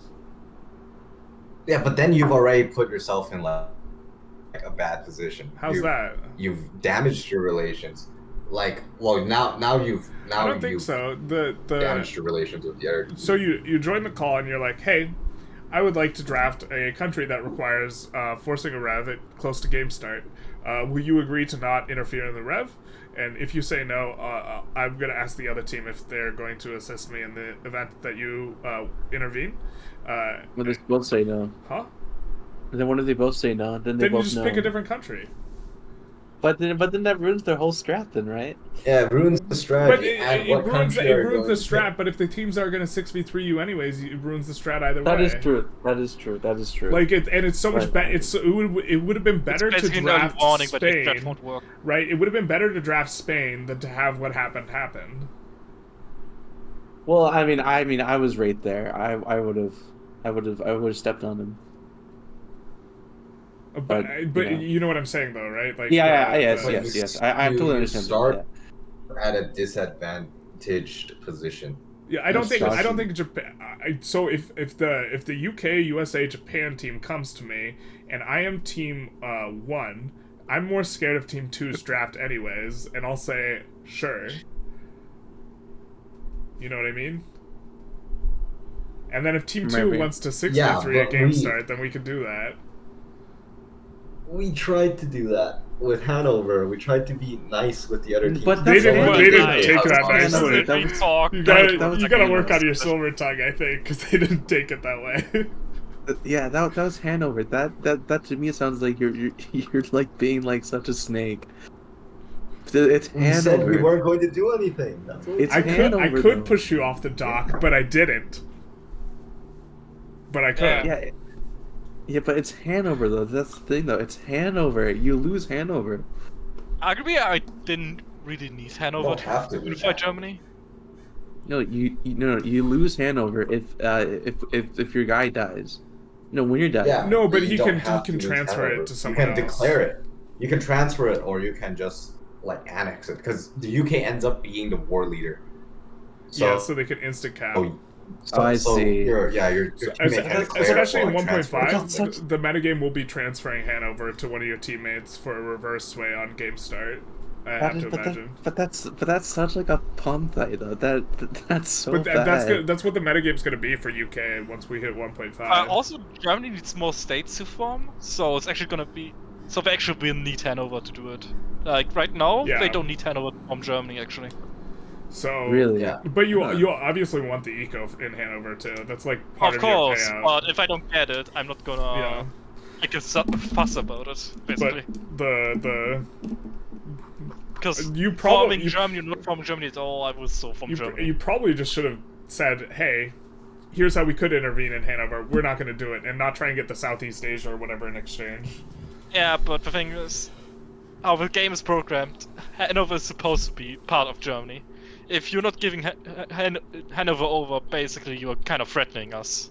Bro, at any time. But the 3v3v3 definitely does not operate. So if you want these principles to put Hanover in as a point, you kind of need to be careful how you word it.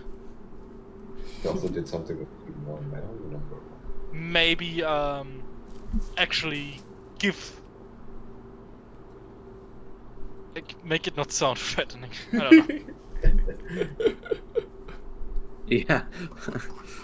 Well, it wouldn't have worked either way because the Hugbox, I swear. There was no Hugbox. There was definitely some kind of Hugbox. I felt that you guys were both executing a strategy that was suboptimal for maximizing points. Well, I mean, like, I wouldn't call it a Hugbox, but there wasn't nothing. I'm not saying you guys were dating. I'm just saying, okay, I might have seen you holding hands. My team didn't plan on Listen, he did not give me a booty call again. We didn't plan on throwing the game, obviously, but we didn't go in expecting to just form Germany and destroy. Because A, we heard the talking before the game against Germany. And B, we didn't really get Austria or France. So Joey wasn't a part of those discussions. But Joey, your team was like less on board with this like alliance thing. What do you mean? Oh yeah, Joey's team was very uncoordinated. Yes. They were so afraid of Paul. I was not. I knew for a fact that I could out-ego him without a doubt. It was really Russia. I literally told Joey before the game that he's got us past us anyway. Yes, and then the only thing I was worried about was Russia. Like, I knew if I wanted to win against Joey, I needed to fight them militarily. Yeah, but at the same time, our game went so amazingly when we unified Germany and were on top pretty much, at least for the first game. So I kind of needed to build military in case you guys decided to attack us. Can't believe you're able to form Germany under those conditions. They just gave it to him. I don't know if you heard about it, but it's called Diplomacy. It's called Diplomacy. And it's really fascinating game. All about diplomatically talking to people. The German formation, they doing that. I was not a fan of Austria just giving it to them for free either. Yeah. If we're talking about hand-holding but we're not dating, like Austria giving like the unification for freebies is like definitely Austria giving unification. You were in a situation where they couldn't have defended anyway. It was a 1v2 at this point. Yeah. Like Russia and Prussia versus Austria. Like France didn't have a big military at the time. No. Yeah, but you could have. Well, I think that something that needs to happen is like and no one else we need to give more time for players to negotiate when a big PvP war arises. You know. Yeah, but it wasn't big until no one, like only France and I think Britain could have joined in that war, the unification war. Yeah. We might need different pause rules if there is a war goal that is going to cause a player to lose land. I think might be the way to do it. The German unification goal doesn't lose land. The UK was also not willing to work with Team 1, so that wasn't. Wait, why not? Oh, they hated Team 1 after they got cut down by them. They're like, they despise them. More than you have to be willing to forgive. I don't know. I really wanted to like coordinate with Team 1 to fight Team 2, especially See, I knew Russia. it. That's why I was so militarily prepared, because I knew it would happen. Really didn't want to do that. It was so hard to do. You're so lucky, man.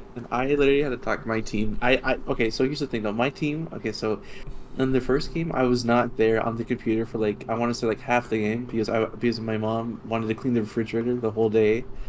So I was cleaning the refrigerator and I wasn't there talking to my teammate. I could hear them on the mic. They were discussing what to do. And they're like, yeah, let's go to a workshop. I'm like, no, please. And they did it, and I was really upset. Yeah, and then because of that, I went to war with France because I couldn't attack Austria because of a truce, I think. Because of the Germanification. The only one I could attack at the time was France. That's why I attacked France. And I only took Alsace-Lorraine. Like, I could have taken Brittany at that moment. Your teammate... Your teammate wanted to kill me. Your Russian player wanted to kill me. He had me. No, Russia didn't want to kill me. I don't think that was. He was going to lose Occitania. He was losing Occitania. Remember the very first war? I just wanted to kill Austria. He wanted to kill France. But he wasn't really committed about it. Trust me, he wasn't committed about trying to kill Team 3. Are you sure about that? No, Team 1. No, Team 1. He was committed to general aggression, I think. Yeah, but more so than the downfall. What he really was adamant about is he really wanted to liberate Hungary. He was really pissed about Hungary attacking him. Because I talked with my team, like we were all pretty much on the same page, except for Tidestar messing with Team 3. Yeah. On everything else, we were on the same page, and he knew we were on a like semi-alliance with Team 1, and he didn't want to do much. But when Hungary attacked, he was pissed. Yeah. He didn't like getting 4v1'd. He did want me to liberate Hungary, and if I had, you guys would have suffered way more. Oh yeah, yes. If you lived Hungary, your team probably would have won. It probably would have been Yeah, enough. but... Yeah, I know. And I had the military to defend against everyone, because then the retaliation would have come 100%. Yeah. By the way, thank you, Paul, for that save. By the way, for not releasing Hungary. Dude, that was, I was being so nice to you guys.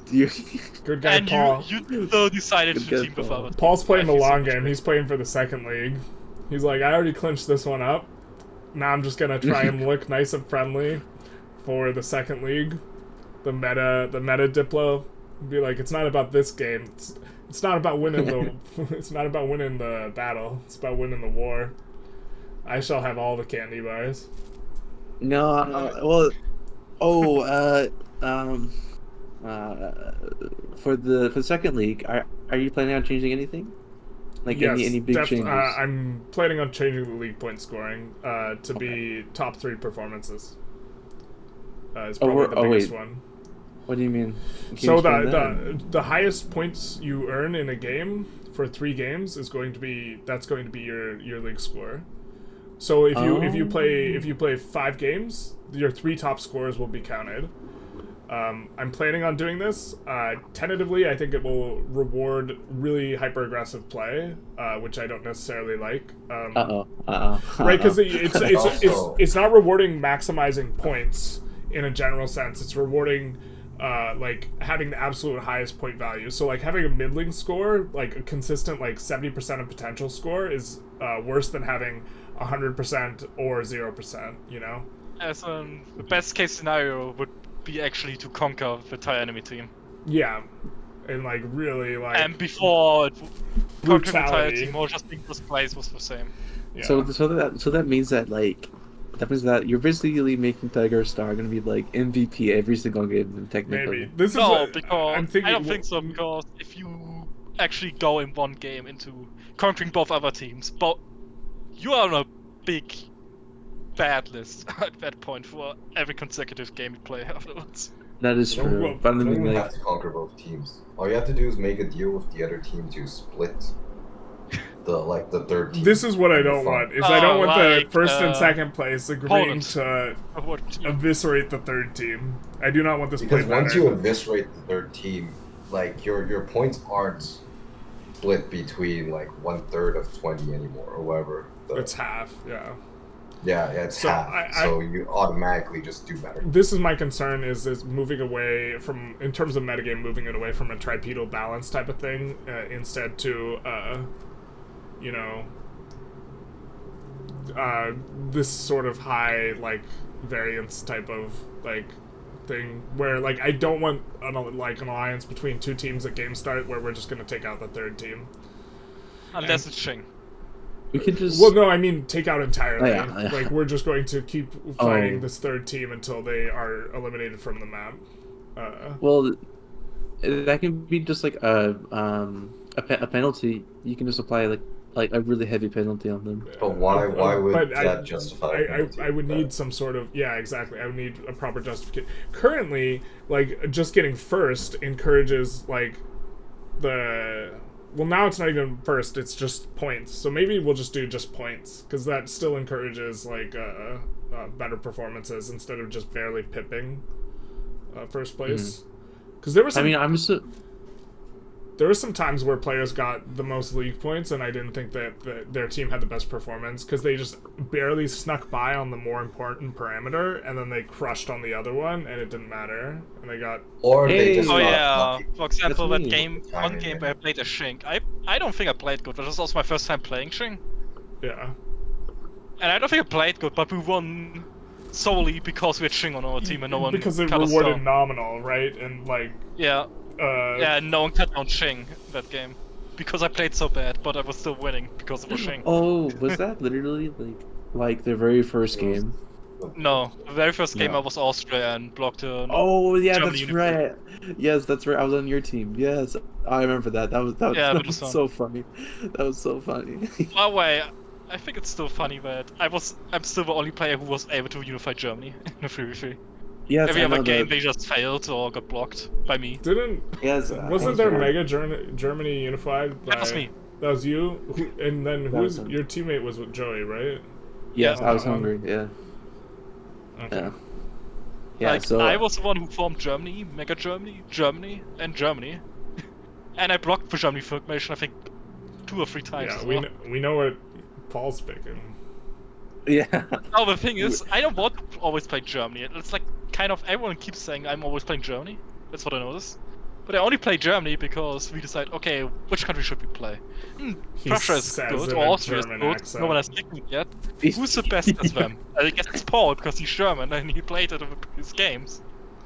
Yeah. No wonder the German guy likes playing Germany. We gotta try and trick the one player on the Discord who just plays a ton of EIC into playing one of these days. Pelaya, was it? No, it's Carnia. I am actually afraid of all the people who shovel crazy threats. The Theorycraft crowd. I think that, like, I mean, they also play, like, direct controlled construction and stuff like this. They play the, like, hyper absolute min-maxed stuff. Oh yeah, I guess that's not really I think possible they also play really cost. slow, but this might not be the case. And so, like, they play close to perfect, but they might not be, like, playing in a similar environment. Okay, that might explain why they didn't join. Also, like, the world conquest type stuff, like, also has some, like, a higher degree of, like, save scumming, is my understanding. But I'm not 100% You always have to how save they scum if you play. do wars in this game. Yeah, but no, but, like, you can save scum subject revolutions repeatedly, or, what is it, uprisings, just because you need to declare so many wars, and this is the limiting factor, and so getting stuck in a war is a pretty significant negative thing. But you could, like, native uprising, save scum, and then you don't have to deal with it. But I also want to see these guys play, because, like, Yeah. they understand how to, like, play the thing. Like the craziest thing I still saw was, I think, Schleswig-Holstein to forming Scandinavia and Germany. Yeah, that was a funny one. I imagine that would require a lot of slow, methodical play, but yeah, you could form Germany and I think he formed North German Fed, Germany, and Scandinavia. Yeah, just seems ridiculous to me. It's like, oh, all the formations, and I think he got to keep like some of the Scandinavian cultures. I forget exactly how that shook out. You have to definitely plan it out and then do it, like with Sardinia Piedmont. Like, literally, I saw that and I got really scared that he's gonna join multiplayer. I don't know, like, playing on Speed 4 is like a different animal, like... Oh yeah, playing on Speed 4 constantly. Yeah. With no pausing. So, like, if you're not used to it, like, I'm not used to it. I feel like when I subbed in for Tired Star, I think I did okay, but, like, I also didn't know, like, where everything was, and, like, I didn't set it up Actually, myself. one important thing, again, about the earlier was mentioned 2 players controlling a country. Yeah. I do see the advantage of that, because I was spending a lot of time literally checking every map mode, where people had their interests, what they were building. Like, I was checking constantly what people were building, what their military was in, what military PMs they had. There's a map mode for other people's interests. There's strategic regions, and then you zoom in and you see who has like you hover over it? I've thought about having one player, like, having 4v4v4, but only 3 are playing on each team, and have one player be the diplomat, and they can kind of do whatever they need to do. That might be doable. Which would involve, like, they'd probably just give them a Victorian country, and they're not allowed to build anything. Or it doesn't matter if they build anything, I suppose. One of the ones around Lake Victoria. Yeah, it doesn't count towards their GDP. I suppose they could, like, build a bunch of fabric and export it to their ally, but it's... once their ally gets access or something. Probably ban colonization, because I think it's currently, like, if you have an interest in Zanj, I think you're allowed to colonize Kenya, even if you're an interior oh yeah, that was a picture of that. Yeah. Really weird. Which shouldn't be in the game, but makes sense why it is, because almost everyone else who has an interest in Zanj can get there by boat. Except for the people who started on Lake Victoria. So... yeah. Is there a country that you guys think benefits way more than the others by the changes in 1.5 for the 3v3 format? You say Prussia? Britain. Britain, yeah. Okay, obviously. yeah. Do you think Britain will be above France? No. Yes. Okay, so maybe, but only because of their subjects. So here's the thing with me is the fact that since I play by maximizing everything, it's worse for me because I can't throw down a manufacturing edict and a resource edict at the same time. Yep. So I'm gonna have to sacrifice a company in order to get the throughput bonus. You have 2 companies. Yeah, but I mean Iron the and other coal one. don't share a company. Well, I mean, Unless it's like they custom, might. right? Yeah. Maybe Hopefully. some countries If they have do, it. We don't know what companies do. Doesn't okay. Prussia have it? Yeah, Prussia Yes, has one, Prussia but does have I'm one. saying the standard companies. I believe it's iron and sulfur and coal and Yes. lead. Yeah, but we Yeah. still don't know what kind of companies, for example, France and This Britain will is true. I'm just talking in an abstract Yeah, so- type of. So which means that let's say the UK doesn't have one, so that means I have to sacrifice 2 companies in order to get the throughput bonus, and then I have to throw down 2 manufacturing edicts on Lancashire and Yorkshire, including the fact that they don't have enough peasants. So I'm sacrificing the textile mills and the arms factories. And that'll also only get you up to 30 construction sectors Yes. before you have And to now have building where you don't have manufacturing. To be honest, I think you just use road maintenance. No, I have to I'm trying to maximize. I get to maximize everything on interventionism, and the fact that I can't build in Ireland anymore. Ireland is now the worst area to build. Yep. I used to love to build in Ireland. I used to throw out so many stuff in Ireland. I did not never really check on Ireland.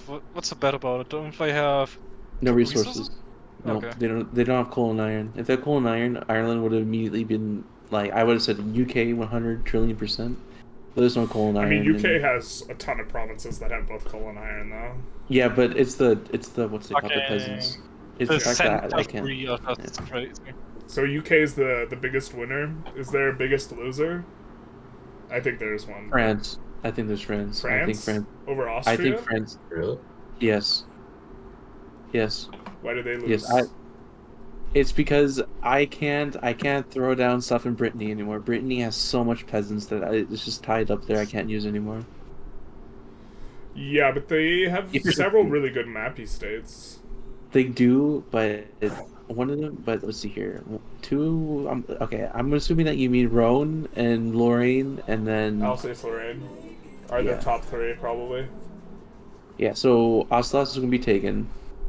Rhone can be released, and then Not if you move your Lorraine's. cap, but- Well, I mean, I don't want to. If you don't move your capital, it's bad. I think that. I think Britain is also a bad choice simply because it's a coastal state, so you can easily take it from them. Yeah, I mean, I think that. I mean, maybe 1.5 is harder actually. I think people will Whatever be moment. pretty aggressive about taking states where if you build 100% of things there, or they should have. Again. Like, they didn't enforce on you, but like if you got enforced on in that, like your economy would be cut in half. If I wasn't so willing to just let you do your thing, you would have lost. You know, Yes, It's yeah. But like also you can't build like that in 1.5. Yeah, It's definitely the best way to do you it. can. You can. It's just that it's You gonna be can- like you- severely limited. I mean, you it's can't gonna be, build like, all the awful. manufacturing in one state and all the resources in another and use the edicts. Which is exactly why I feel. Which is why I think that Britain got severely nerfed. For me, for my playstyle, I think Britain got Brittany. nerfed, Right. and Yeah. Brittany too. Yeah, but I think Austria has like the worst states. No, I love Austria. Austria's my Doesn't- homeboy. Doesn't Austria have a bunch of iron coal states? They have a bunch Like, of Nick- that Nick- are Nick- not. Nick- Bohemia? I'm sure maybe it is okay, In but like Hungary. Bohemia Austria's- specifically like is their best, and it's like not Oh yeah. that No, standout. it's west. It's Huh? west. It's West Slovakia because they have coal. They have more iron. Do they have more pops? They have more. They have. I mean, it's half. It's half the peasants, but I still think West Slovakia is pretty good. Is it Because really I don't better think than Austria is Boho? Bohemia? bad, even with the update. Okay, so the thing with Bohemia is that it's too good. It's just too good in that if there's a good Prussia player, they want to take Bohemia. No, but I'm just. Oh yeah, Prussia called definitely. flat I'm just out, saying flat out. evaluating the They state. need Bohemia to form Oh, Germany. flat out. If it was like flat out, you don't really like anything else. Yeah, still- I'm not discounting it because someone else wants it. I see. I'm thinking differently then. I want mean, Silesia like every game. Like if I'm Russia or Hungary, like give me that. I mean, I still think West Slovakia is pretty good just because the fact that there's just flat out more iron mines. So, but there's significantly less coal mines. I mean, I'm just no, I no, can't no, no, remember no, it. no, no, no, no, no, no. It's And there's four Hungary, less. There's four. There's four less coal mines. And how many But more iron? there's 63 in total. Minus 45. So I'm not good with math. So there's 63 in total in West. That's 18 or whatever. And then Yeah. is there significantly more wood in Boho? Yeah, I want to say there's about half. Half the wood in Boho is West? No, half in West. Oh, yeah, that's probably why I think Boho's better. Okay. I remember thinking that Boho was best. Okay. What you mean it's amazing. But again, Prussia, with the next update, Prussia will need either Isosterane or Bohemia to unify. Yeah. And Bohemia is just a way easier target. Yeah, I mean, I think Austria's... And also better. I'm probably moving Austria down to 8th pick, but... Yeah, I mean, the thing with Austria, though, is the fact that it's tough. It's tough to get their eco machine up and running.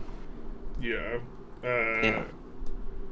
I think, you know, interesting I think Korea's like, in the most recent patch notes, they said they were adding sulfur to the states that already have iron, coal, and lead, so they'll have 2 states that have every resource. Yeah, because apparently somebody on their Discord said that there was like historically Korea had like one of the highest sulfur, so which is crazy. So that'll be interesting. Which is interesting because one of them has almost 1 million peasants, so I think Korea is going to be, a really good area to take. Yeah. So doing the strategy a Generalist promoted before with conquering all of Korea. And then infamy resetting. Yeah. Well, I initially... That strategy was in the context of drafting Prussia and Austria, and then catching Korea early with with Austria, resetting their infamy. They released Krakow, whatever. And then you eventually, when you get full annexed by Prussia, you release to Korea. So you get to take a huge amount of infamy as Austria, because you get to take all of Korea, reset, and then take up to 99, and then capitulate to Prussia. Yeah. Yeah, but people will just declare on you when they see that much infamy. I think people will declare on you if it's just Prussia and Austria. I mean, we'll see. Someone could draft Qing, and then everyone loses their mind. Yeah, again, okay, don't take Qing. This is extremely important, viewers. If you want to do 3v3, if you take Qing, you will literally get eviscerated. I think Qing is the hardest to play. Miserable. Yeah, you'll be miserable if you play Qing. It's miserable. It's not easy to play. If you don't pay enough attention, you might have a rebellion, which can completely break you. I think I want to see Tire Star play Qing. Now, this is extremely important, though, is the fact that you can, in the new update, regime change them a lot better, though. You could targeted regime change, yeah. Yeah. Oh, so you said that Britain and Qing start with the same navy tech? Don't they? In terms of yes. PMs? Well, no, military? they're missing the very right column, but that's just like the. Yeah, because Qing was notoriously known for having really, really, really bad navy. No. In this game, it's the exact same. They're only missing the naval theory. They just have the wooden boats or whatever.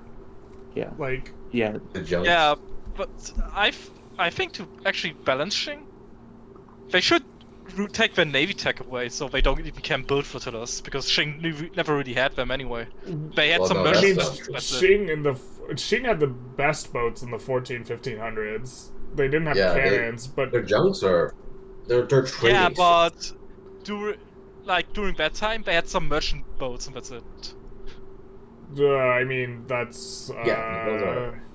They had some modified merchant boats to fight pirates. They built some of the biggest boats in that time period, and then they decided to become isolationist and destroyed all their boats. Yeah, but Qing should keep their tech. The UK should get a new tech. I mean, but like I think China, in the early 1800s, probably had the capacity, the technological ability to build bigger boats than the UK. If they had their old tech from they the 1400s didn't have the tech, or I think. 1500s. I'm saying if they had access to their old stuff from the 1500s, they could probably this build bigger boats. is- Junks They were did have absolutely access Yeah, to but massive. it doesn't but mean they didn't better. have access to. No, the thing is, I said bigger. You don't need big boats. The You cannons need and range. tactics were just You way need worse. engines. Yeah, but you could put cannons on stuff. This is exactly why they should have built like 100 universities in Beijing on game start, and they didn't do it, so they failed. Maybe what could be possible is give No, that in real life. have Oh, yeah. Qing keep the 5 boats, the 5 naval bases, but take their tech away that allows them to build naval bases. No, So that's stuck so in bad. the That's so nasty. No. They should be able to build wooden boats. The UK should have a navy tech above wooden boats. But Yeah. Oh yeah, maybe just add Or a iron. There should just be a, naval, there should be a which is just some PM medieval to- boats or something. Yeah, there should be like medieval boats versus like like Victoria- it's so not Victor or like whatever called. Napoleonic No. or whatever. No, there is a ships specific on the line. Or Yeah. whatever they're called. there's a very specific boat tech that they had in the Crimean War where the shells would actually explode on impact instead of just like not Oh, explode. shrapnel rounds. Yeah, and They they had didn't that on explode on ships. impact. They actually exploded shortly Before? before impact. It was Yeah. before. like airburst shells. Yeah, basically. Yeah. They were basically canister shots that on long range. So they should have that They're really right. cool. Yeah, so they should have that right before Ironclads, and the UK should have that on game start. Yeah, Like this the would be Navy fine tech. with me. Yeah. But I'm The talking. Navy tech is so weird in this game. It's because- super minimal, and maybe there should be more. You of it. start with like wooden boats, like paddle steamers. I mean, we could comment not on even this. Terrax or anything like that. And then you jump immediately to ironclads, which is a huge jump. And then the ironclads goes to monitors, which is a very small jump in terms of like actual tech. Yeah, that's kind of what I'm trying to say. Like, it doesn't make sense that Qing can keep up tech-wise. But this isn't a thing for the 3v3 this format. No. This is the thing for game development. Yeah. I'll actually make a post about it on their feedback thing because as Navy becomes more important, it is absurd that Qing will be able to just like for the 3v3 specifically. I think the fact that Qing could just like build a bigger navy than UK because they have more money, and just suddenly become like this hyper dominant, interest everywhere like state that doesn't have that good a military like on the land, but can still avoid getting landed, like. Mm-hmm. Oh, another way to maybe prevent that is to have a new rudimentary like shipbuilding PM. Shipbuilding or Yeah. maybe Like it only builds like one ship per like 10 wood or something. Oh, but that would just like feel like shit from a playability perspective. Yeah, it would. Well, maybe it would be like a bit. You would need I think you would want a different military PM. maybe differentiate the boats from the cannons. So you have like maybe you have like the infantry and artillery are differentiated. So Qing cannons may on have boats. like the same boats as Britain, but Britain has way better cannons. Yeah. And maybe better tactics as well. Like Britain should start with better tactics, way better tactics. Yeah. Because they have way more experience with boat battles, ship battles. Yeah. I agree on this. I think like technologically, like China was really good at building the boats themselves, but they didn't have any of this like maritime history of like fighting with cannons on. Yeah. Mm-hmm. China's actually a really weird one though, because they're the only like non-European that I can think of that had like insane boats. Yeah, I mean, that this. was- I mean, But we didn't have insane boats at Southeast all. Asian They did. During the Indonesia. Well, they had insane boats several hundred years before. The Koreans. yeah, but it's Oh, way Koreans. earlier. Yeah. And that was a Korean. Actually, yeah, the Koreans had insane boats. The Yeah. Koreans, the Qing had again. The Qing couldn't even beat pirates. No, At all. no, okay, look. With their military, yes. historically, so the Han Chinese didn't really have a seafaring culture, but the Cantonese did. All right, the Cantonese had. Yeah, but the Cantonese were the pirates mostly. No, the Cantonese or the Proto-Cantonese have spread like throughout Southeast Asia. They're the Polynesians, the Indonesians. Oh yeah. no, actually, like all of that. No, and no, all no, of no. those have Those are people like from the Taiwan. Filipinos. They're from Taiwan. The people from Polynesia. No, they but came from before Taiwan. that, they were from southern China. They were from they were from Taiwan. I literally have a source for this because I literally took a test on it yesterday from my college class. South. I can send you the thing. I send it in chat. Yeah. Okay, I'll send it to you like here. I'll send it to everybody. But, Because I can't believe that I literally took a test on it Kinda yesterday, and I useful. cannot believe we talked about it. I cannot believe that. well, I think kind of led it in that direction. Well, I mean, for 3v3, it's going to be very interesting that like China can. Also, you can move your armies to China's HQ to defend. So it could be the case that like China Russia is just an insane combo. Just China Britain have Britain's like at GameStop, no one can beat Britain's fleet. So I just have Britain's fleet patrol the British. That would work too. Qing, I was thinking coast. Russia because that way they wouldn't have the front in the north. Oh yeah. Imagine China EIC Russia and China just spams Navy. Like, good luck landing that. And also, like, good luck pushing. You can't land EIC either, right? So now you can only push from Prussia or Austria in terms of land into Russia when the capital's in Perm. Have fun enforcing on that team. That's why you have to declare on Qing early. Yeah, but like Just have to stop them from Russia going. actually has a big navy at the game start. To be fair. Well, not as Oh, big yeah. as France or UK. No, but I mean they have the So- third biggest. What do you like? I mean It's a I big understand, European but navy, like, what do you want? I think no, I no, actually I think agree. it might. Russia has it's, a good navy. It's pretty Russia. close to what's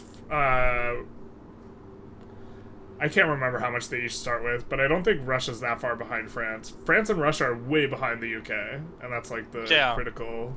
That's also I understand it. But the UK has to eat a landing malice.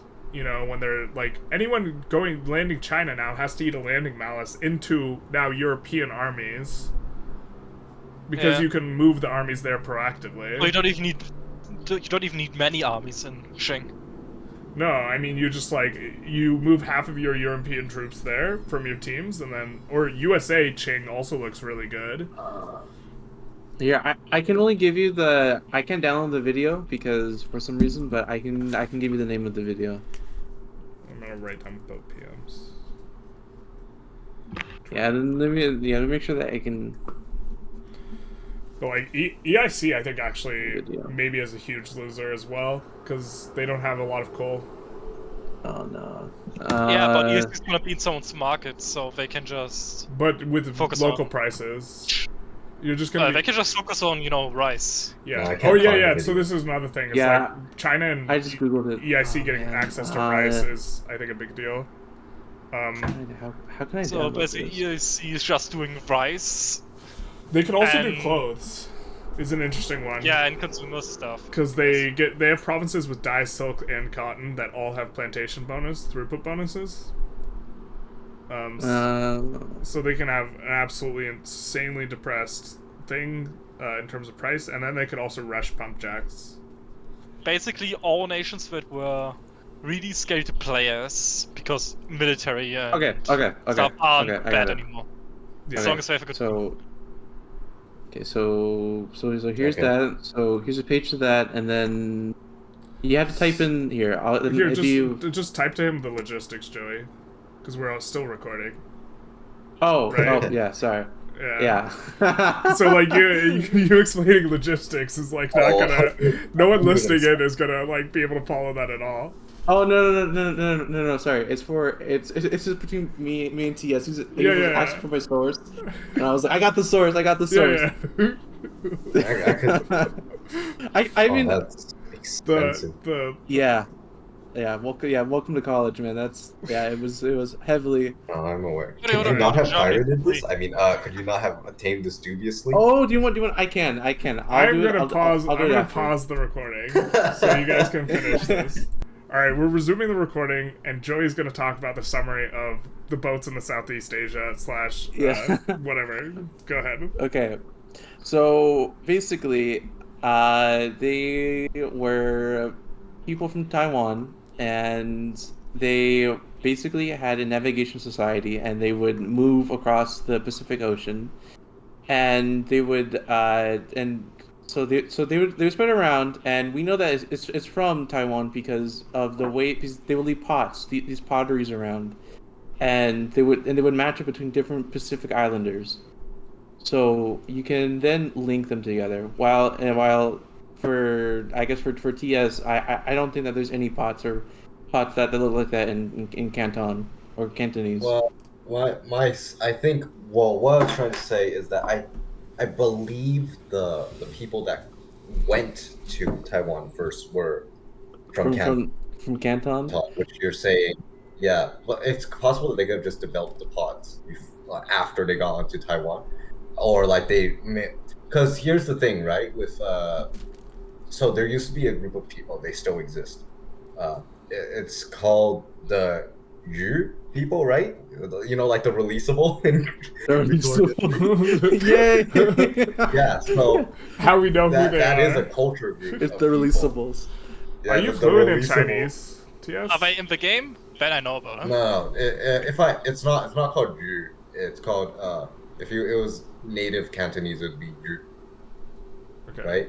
Which is it sounds different, but anyways, the Yu people they were the seafarers, and I think they spread out to basically all of Southeast Asia, like Vietnam. What part was it? Vietnam. The Viet part is like the same word as the Yu word, so it's Vietnam is literally South Yu, right? Well, I mean, that's Vietnam, you know. Yeah, Yeah. but yeah, I know about like the Polynesians and stuff like that. But there's also like a time period where like 1,000 or maybe 2,000 years ago, the Yu people kind of collapsed fighting the Han. So maybe the pots. Oh yeah, no. I'm not a scholar, no. I'm not. This I'm was not no. This was like in the BC era. in the BC. Yes. Yeah. Okay, now that's interesting. Yeah. All right, I'm not gonna pay the money to watch the video. Oh yeah, no, yeah. I'll trust you on for that. sure. Yeah, because I literally took a test on it and I got a B on it, so. And I'm really happy about the B. It was 130 questions, 90 minutes to do it, and I was really happy with my performance. And I did it, and I did it an hour before it was due. As one Yeah. does. I'm lazy. Wait, it was an online test? Yes. I think a lot of colleges moved online post. Yeah, it's because unfortunately. A lot of colleges are moving back. Except Yeah, textbook. That's No, still but like for paper. testing and stuff. No. This is my only class Online. that has an online test. It's because this is fully online. My history one. For my philosophy degree, like there was one teacher who was trying to move a lot of stuff online because it was more convenient for students, and like I remember being in there and like is like, how many people want to do this test online, and like everyone raises their hand but me, and has like, how many people want it in person? I like raise my hand, and it's like, Oh, I think for the humanities, doing it. You got online bullied is that day. definitely Did you higher. get bullied that day, Generalist? no, I bullied the rest of the class. I see. But well, I mean, like my reasoning is this: I know I'm not going to access other resources. I don't trust the rest of the other students to do this. Are you? and- Wait a minute. Are you a snitch, man? Are you gonna snitch on your classmates for? If I looking thought stuff up if I on thought a classmate was cheating, I would snitch on them. Yes, I did that in college. You're a snitch. Yeah. Oh my Oh, god, no. Shame snitch, him. bro. Shame him. Yeah, when Snitch. stuff's graded on a curve, someone cheating hurts you. Oh, Right. Oh, Oh, that's yes, true. that's true. Yeah. Like- Yeah. wait, but Okay. Yeah.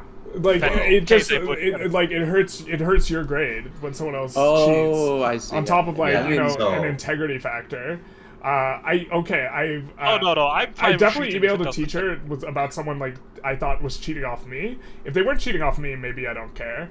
But like, I'm also. Oh Well, yeah, if they're if it's cheating. you, yeah, I'm if, not- if it's on you, you have that right, you know. But like, also like, if you don't want to get in trouble for cheating, maybe don't cheat. Lies. You have See, tests you're for a philosophy. So, snitch, man. like, snitch. well, you can look at it. You can frame it as snitch. I prefer honest. It's Wait, okay. I don't So- mind saying that I did cheat before on tests. I think. Oh, that was- I've Shame, cheated. shame. I've cheated on a non-zero amount of tests, but it's been a while. I remember I cheated on second Not grade. zero, I didn't know the name of a six-sided what is it polygon. Hexagon? I cheated on that one. Yep, didn't know hexagon. Cheated. I see. I remember Oh specific. no. Well, you see, Not knowing the luckily, name of luckily hexagon. for me though, almost all the tests in college were like, yeah, you can use your notes. Okay. Yeah. Oh yeah, in college. I Yeah, didn't yeah. cheat. So what I've seen is that in the humanities, they've mostly trended towards just having essays yeah. for the tests, This- and then for the sciences, it's usually open notes. Yeah. Social sciences are a bit of both.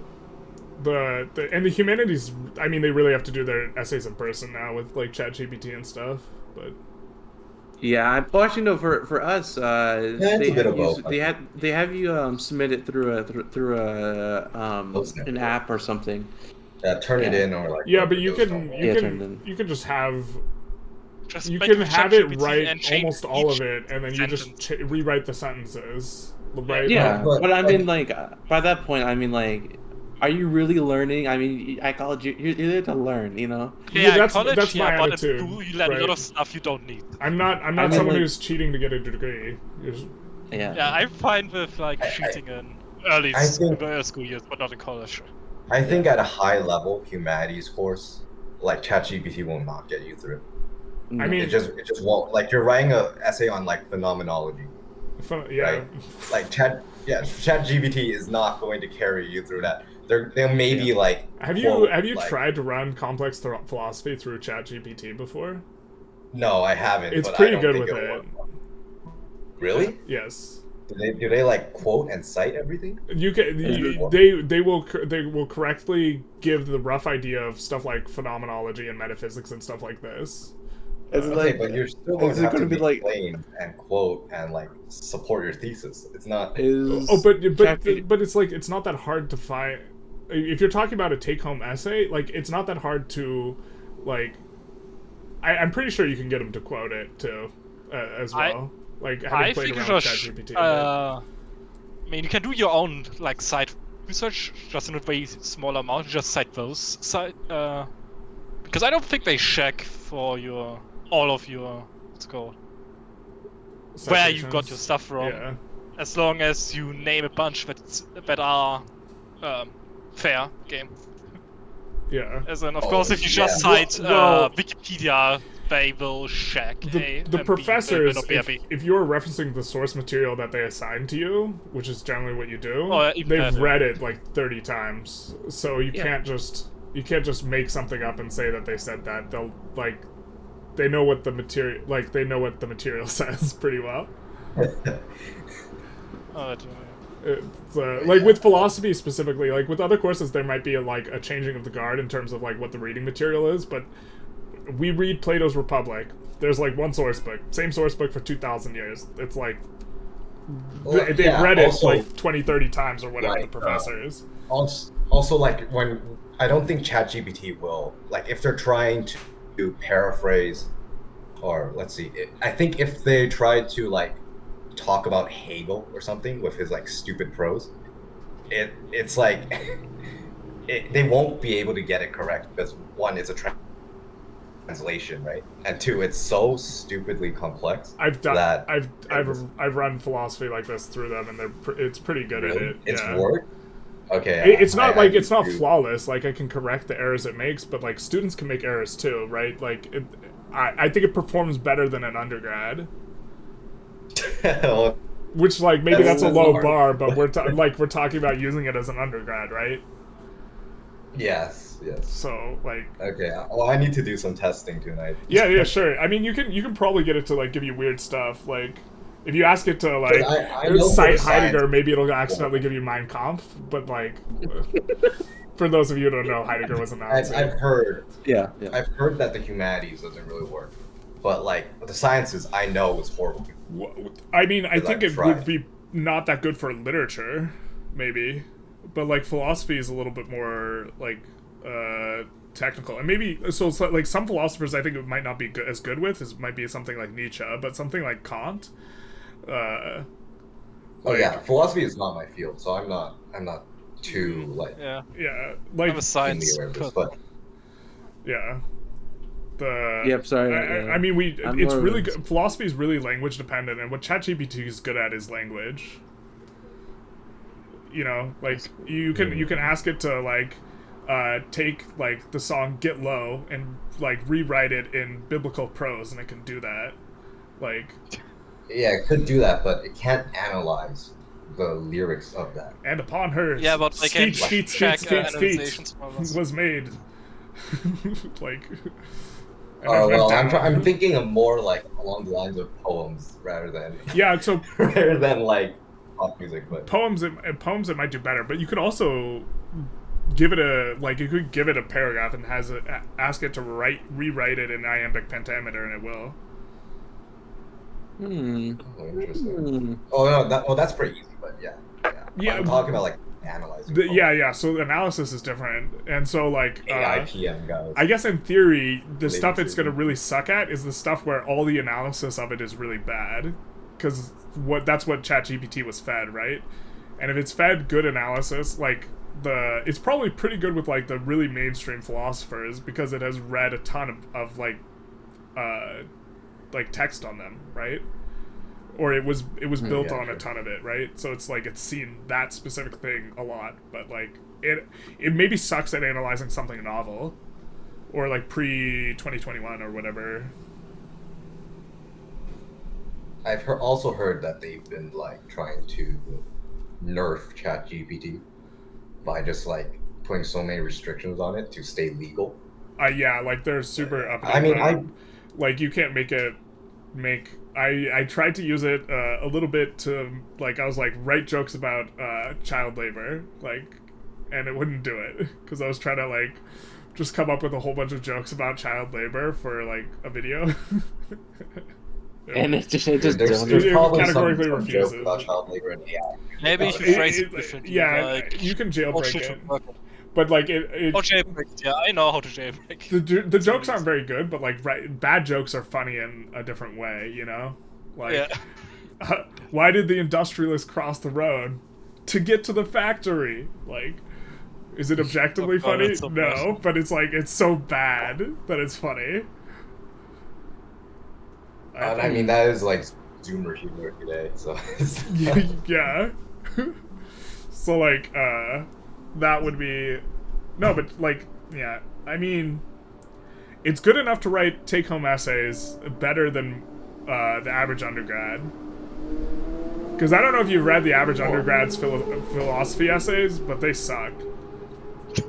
Well, not really? Philosophy essays. Yeah, they're fucking awful. I do understand what you're talking about. I remember peer editing someone's essay, and then like I gave it back to him all marked up, and then he didn't talk to me for a week, and I was like, what do you want? And he's like, he wanted to use a bunch of idioms in his essay, and I was like, dude, idioms are not precise. Like they, like since the dawn of it, like man, like blah blah blah, and it's like that's not how you start out a technical essay. Yeah. Well, hey, listen, man. Philosophy. Listen, you know, like I mean, I assume this. You know, like, they want everything to be like always correct, right? All across all of history, right? Philosophy generally tries to be really precise with language and exactly what it says, because most arguments in philosophy actually boil down to people have different understandings for different words. I see. Now I understand why you always go for analytical philosophy. Yeah, why I always make jokes. Yeah. But then I go, oh no, Hegel, when I see the synthesis, thesis, antithesis, Hegel's the most incomprehensible thing to try and read. Because it doesn't have to be that incomprehensible either. Like, no, yeah, he just wanted it. He wrote it terribly. Like, he's a bad writer. Like, yeah, brilliant, Kant, philosophically. Kant is incomprehensible because his ideas are incomprehensible. But Hegel's ideas are not incomprehensible. He just had to make it so painful. I think Hegel's ideas are harder than Kant's. Really? Yes. But this is not my field. So. Yeah, well, but also Hegel uses the word spirit multiple different ways. He uses it multiple different ways, and he doesn't clearly denote the different ways, and then changes the entire meaning of the sentence sometimes depending on the ways. And the sentence is coherent with different meanings of the word, and so you have to contextually try and figure out which meaning of spirit he's using.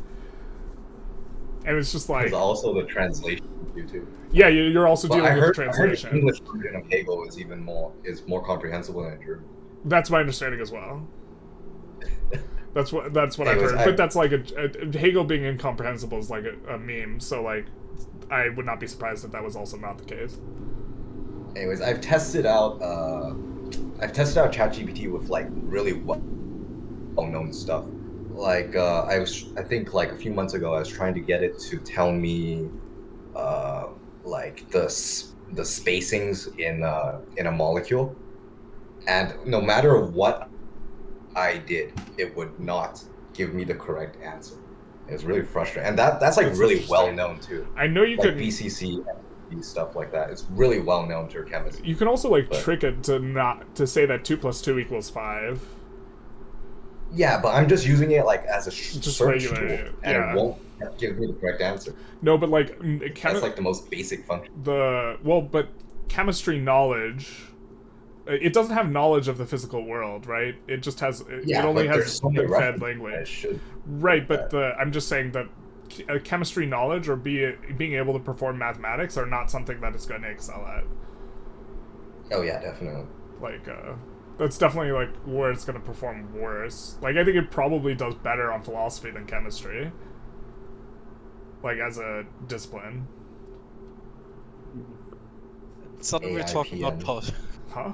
No, we're talking about game. We can link this back to Victoria. I mean, we're definitely off topic. Modern age. But this is also the end. Close to the end. I think we're going to cut off at 3 hours and we have 9 minutes left. But okay. I also find this discussion interesting. So. I mean, it comes up. Well, I mean, hey, listen, at least in that 3v3 game, Go Beer's gonna have it before anybody else. So. Yeah. Analytical philosophy. That's right. Everyone knows Go Beer got down. The Continentals are shaking. Yeah. For those of you just listening who don't watch the 3v3, I play as Go Beer to spectate, and I always brush analytic philosophy. Play in the long game. Okay, so so did you see the thing in that I linked the interest rate thing in chat? Yeah, multiplied by 0.99 from the proportion of cash reserves held by the government. Yes. Yeah, because they have the entire ownership. Yep. Yeah, so you don't pay interest when you are right. You don't pay interest to yourself, so you effectively don't pay interest on specifically. The railroads share, which is, I mean, it's definitely a factor. I have to mess around more with government ownership on the railroads, because it also, if the things are profitable, it's going to decrease the amount of money in your economy, but it gives you more control over the money, so it's a hard thing to control or to evaluate. If you're on Laissez-Faire and they're capitalist owned, right, and they're making money, then that increases the investment pool contribution. Also, capitalists have higher wages, so this is a factor that's more than the bureaucrats. But well, I mean, the thing though is that the control's more valuable. I think probably. That's it. Well, I mean, I would prefer having just because I'm playing a game right now, and let me pull up. I own 52 railways, and I'm making 7,000, but that's not. Yeah. But railroads eventually become not very profitable, and so if they're losing money, it's probably better on government run as well. But yeah, and then they're not losing. They're only losing about 208 in subsidies, and that's not a lot. So 208 or 208K? No, just $208. Okay. In total. Yeah. So, I mean, it's it's not that bad. Yeah. And then I just swapped everything over to railways, and I'm making 22,000 now. from 7,000 to 22,000, and that's covering. What do you mean swapped everything over to railways? As in like like all my buildings over to railways. Oh, and the yeah, price, I gotcha. You're getting that as a surplus? Yeah, so if it's government dividends, it goes straight into the treasury, right? So it's just like having command economy for... But how many capitalists do you lose not having that on private ownership? Let me see. I think you have less of a wage multiplier. Unless you hire way more bureaucrats, then you have more of a wage multiplier. Or you have more overall, like, wages for the building. Let me see if I can find something that I can... I think capitalists is a 6x modifier for their wage. And bureaucrats like 2 or 3 or something. I mean, to me, I still think that, like, sure, that, they're not making money, but I just... The fact that I can get that directly into the treasury and it can cover their interest rate until I start heavily subsidizing, I think it helps it a lot. Yeah, I think it's I think it's probably a benefit. Because right now I still think laissez-faire is like better, but because right now I'm losing 19,000 in interest, and the government dividends are covering that and more. Swap them over to private ownership and see how that affects your interest. Okay, let's see. It went up. By how much? I want to say like by 1,000, but yeah. So it went from what to what? So it went from 19,000 to 20,000. Yeah, so a 5% increase is, or like it's effectively giving you a 5% decrease by having government ownership on your overall interest rate, which is it's also going to vary an extremely large amount. But and then to be clear, I'm making money, so I'm not losing money, but I'm making money that whole time, and it was a flat 40,000. Yeah, the dividends, the fact that you can dump it instead of like just capitalist consumption off your railroads making money, which still stimulates the economy. You're getting direct control, and you can just turn it into construction, and this is more valuable early on. Late game, it's like better to just have more money spinning in the economy. Yeah, I mean, late game, I want to say it's just it doesn't matter anymore. But like early game, it's super effective in making sure that I can handle the interest rate. Yeah. Like if you're under, I think it's probably somewhere 300 to 400 million GDP. If you're under that, it's probably better to be government ownership. Yeah. And then it probably switches. Yeah, I want to say around like what do you say, 500 million, right? I'm not sure. I haven't like. There's a lot of moving parts because what it'll do is it'll cause more money to spin through your economy, but you can afford less construction. Like in an immediate way, but like it still makes other stuff more profitable, and like it's a lot of moving parts. Yeah, here I can send you the here. I'll send you the interest graph, and then you can clearly see where the I swapped from government to capitalist. Yeah. Yeah. Sorry if it was like super blinding. I think I have HDR on, and whenever I take a screenshot, it like blasts it. What? Okay. Yeah, here you'll see. You'll see. Yeah. When you put it in. Yeah. What yeah, the fuck? All right. Yeah. Yeah. It looks like you took a. Yeah. There's just there's a blip up in the interest rate for those of you who are listening, but it's very obviously when he turned it on to capitalist before swapping back off. Yeah, I mean it's there's interesting arguments for interventionism. I think it's better in multiplayer, and I think it's especially better in multiplayer if other people aren't going to. I think this goes out the window with 1.5 though. I don't think it's worth it trying to override people's local economies that they're building. I mean, this is an empirical question. Yeah. I'm just saying, like, looking at it and having played 1.5, this is my impression. I think that you'll just be eating too much like inefficiency from the value just getting erased. Like, you'll have to get the price too much lower to like effectively hit the equilibrium on theirs, and the profits will be low. But in 1.4, it's like if people don't defend themselves, like, and it might not even be best for like absolute growth, but relative growth because you're sinking other people. it might be best. You know what I mean? Yeah. Like, if you care about how strong you are relative to the other players, not like absolute GDP. Mm-hmm. And then to be clear for the viewers, it's not like I'm subsidizing. It's not like they're immediately just like losing money. It's very gradual, and you won't realize it until like it's too late. Yeah. It's super. Yeah. You're missing out on EOS effectively, Mm-hmm. and you're missing out on being built into the better industries, which is like an effect that happens slowly over time. But at the same time, part of the value of those being in those industries is effectively being subsidized into your country, right?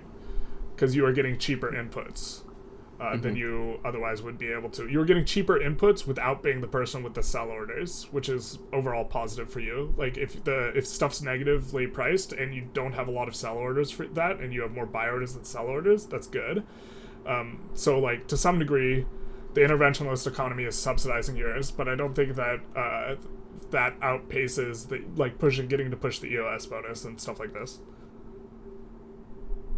Oh, yeah. I mean, that's just where I disagree. So, what part of that do you disagree with? I'm sorry. Repeat that again. The whole thing? You just I disagree. I disagree with this position, but I cannot articulate what I can't replicate what you say, but I know it's wrong. You have to know. I don't know what you said, but it's wrong. Sorry, I was so focused. I was so focused on looking at something in my game. I zoned out, and then I heard something. I'm like, that doesn't sound right. That doesn't sound right. It sounded like he was besmirching interventionism. It must be wrong. I heard something. I was bashing it. The point is that when you have more buy orders than sell orders, generally this drives up price. And it would be preferable to have price low. When you are accepting a bunch of imports, you're going to have more buy orders than sell orders, and then also have a low price, which stimulates your economy. And to some extent, this comes at the expense of the exporter, which is, in this case, the interventionist. But I think that being able to push the EOS in a way before the other player can, and also being in the better industries themselves, more than offset this stimulation. But to some extent, the interventionist is paying to stimulate because they have an industry where they have more sell orders than buy orders, and a simultaneously very depressed, or starting to depress the price. They're starting to push the price up, so like the export also benefits them, but to the degree that they're specializing, to some degree they're like losing value into the other person's economy, but there's just so much value to go around that it doesn't matter, is like how it works. Yeah, I mean, okay, so the only thing is that if when I'm exporting, right, and you're importing, since I'm subsidizing, you're not subsidizing, right? My subsidies will be able to beat out your domestic industries. That's not what I'm talking about. Yeah, no. I'm talking about prices. Yes. That's what I'm saying. Is that since that the prices are so low that factory can no longer employ. Yes. So that means that your so the price that you're selling at is that you'll be able to replace their domestic buy orders or sell orders, so that you will be making money no matter what, and they won't be, so that your economy won't be depressed. They get value as well off of having cheaper in the short inputs. term. On the short term, no. On the short term, though, this is very key. On the short term, it is. No, they give value them you're looking at it in like a very small scope. Like, they give value in terms of the decreased price of inputs on something that they have more buy orders than sell orders, but this, and I again emphasize, does not offset the fact that they are building less efficient industries, and this is the disadvantage, and they're pushing EOS on the worst stuff early on. But this is also just specifically a strategy that matters most in the early game before you get to have EOS bonuses on everything. Yeah, okay. Right, the if you have more buy orders than sell orders in your market, you would prefer the price to be low on just about anything, right? Yeah. And so they would rather have a ton of sell orders of in an ideal economy, you build only wood and then you have like infinite sell orders, and somehow the price is plus 75. Like, this would be ideal, but this is like an impossible economy, and they would prefer to be producing like the thing and have it be expensive. Like, you would prefer to be producing all this tools and iron and coal and have them be expensive, but that's not how the game works. And so you try and push up the price. The export benefits you as well, but like part of the value that is like being created by this specialization is going into their economy in a way that is benefiting their economy, but it doesn't offset the fact that they're going to now specialize less in the better industries. Yes. Yeah. That's the thing you disagreed with. No, that's the thing I agree with. It's that's what I said, and then you said you disagreed with it. No. There's a very key sentence that you said that was the fact that I am depressing my own prices. But anytime you overbuild something, you're depressing the price. Yeah, but it's extremely key though that it's not staying like that though. Because you can build more construction. Yes, and the fact that since I'm selling that to other people though, the price is increasing. This is really important because I know that I mentioned that. Yeah, well, you did? Yeah, like 3 times, okay, maybe twice. Sorry, maybe twice. Okay, I must have not have heard it. You disagreed with me. I was too. Sorry, I'm too busy subsidizing my my tools right now. I think maybe we should, on that note, wrap it up. Does anyone have any last minute things that they want to mention, or channels that they want to plug, or anything like that? I will say that I think Joyce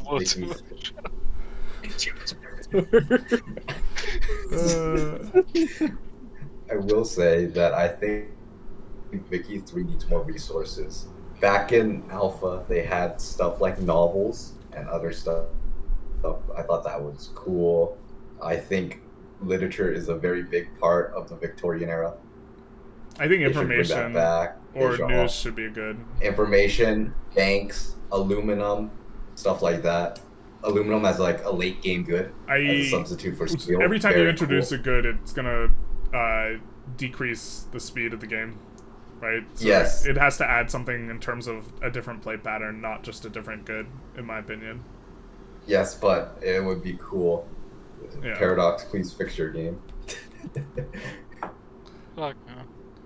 Paul, I mean, that's it. I have a aluminum ingot right next to me here. Yeah. You hear that? I heard the first No, two. it's a rock. It's a rock. It's a rock. That's a lie. That's a rock sound. You can tell that.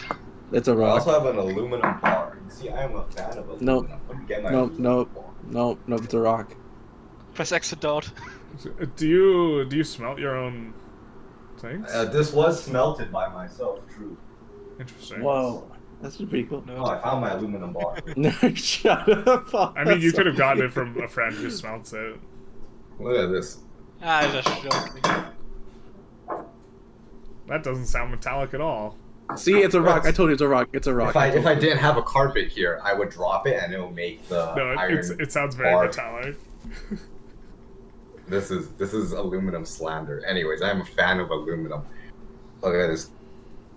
3 times the elasticity of steel, with cheap to produce, expensive during the Victorian age.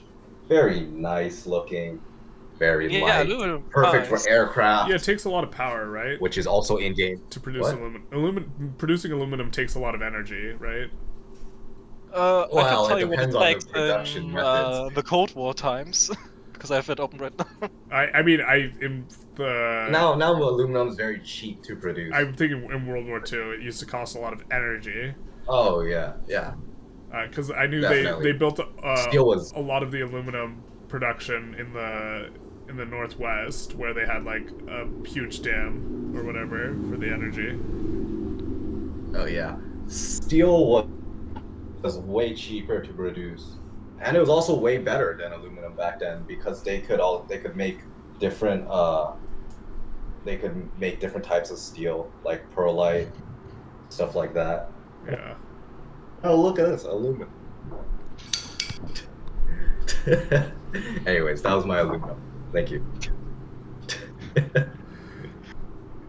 Out of nowhere. Paul, any thoughts?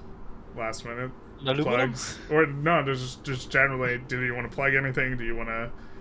as far as I know, you guys don't have channels, except for Joey's pretending to have a channel. Oh, you do have a channel? Yeah.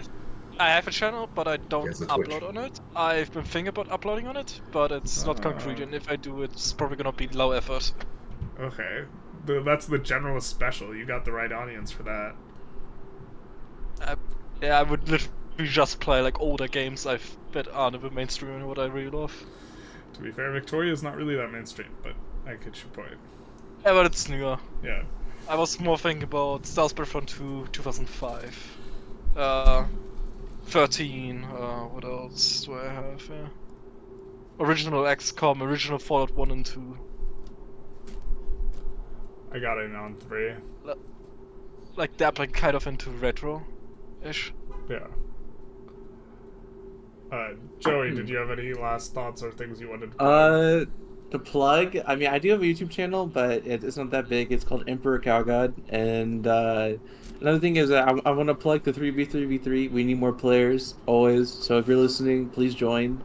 Hopefully, Generalist can plug that and the link for his Discord. It's really fun. You should definitely play it, and yeah. Generalist should make edited videos of the 3v3v3. Yeah. Okay. Yeah. That So takes so long to do. Yeah. Yeah. But maybe. Yeah. Here's the thing with my audience. Generally speaking, 3v3v3 does not do very well. You see, I think the reason why is that if you look at what is it, Paradox YouTubers, they're hyper edited. Yes. You know. Yes. Yeah. This also might be some sort of like no, but you don't believe it will do well. It's an opportunity so it doesn't do well, right? Yeah. Where I can produce.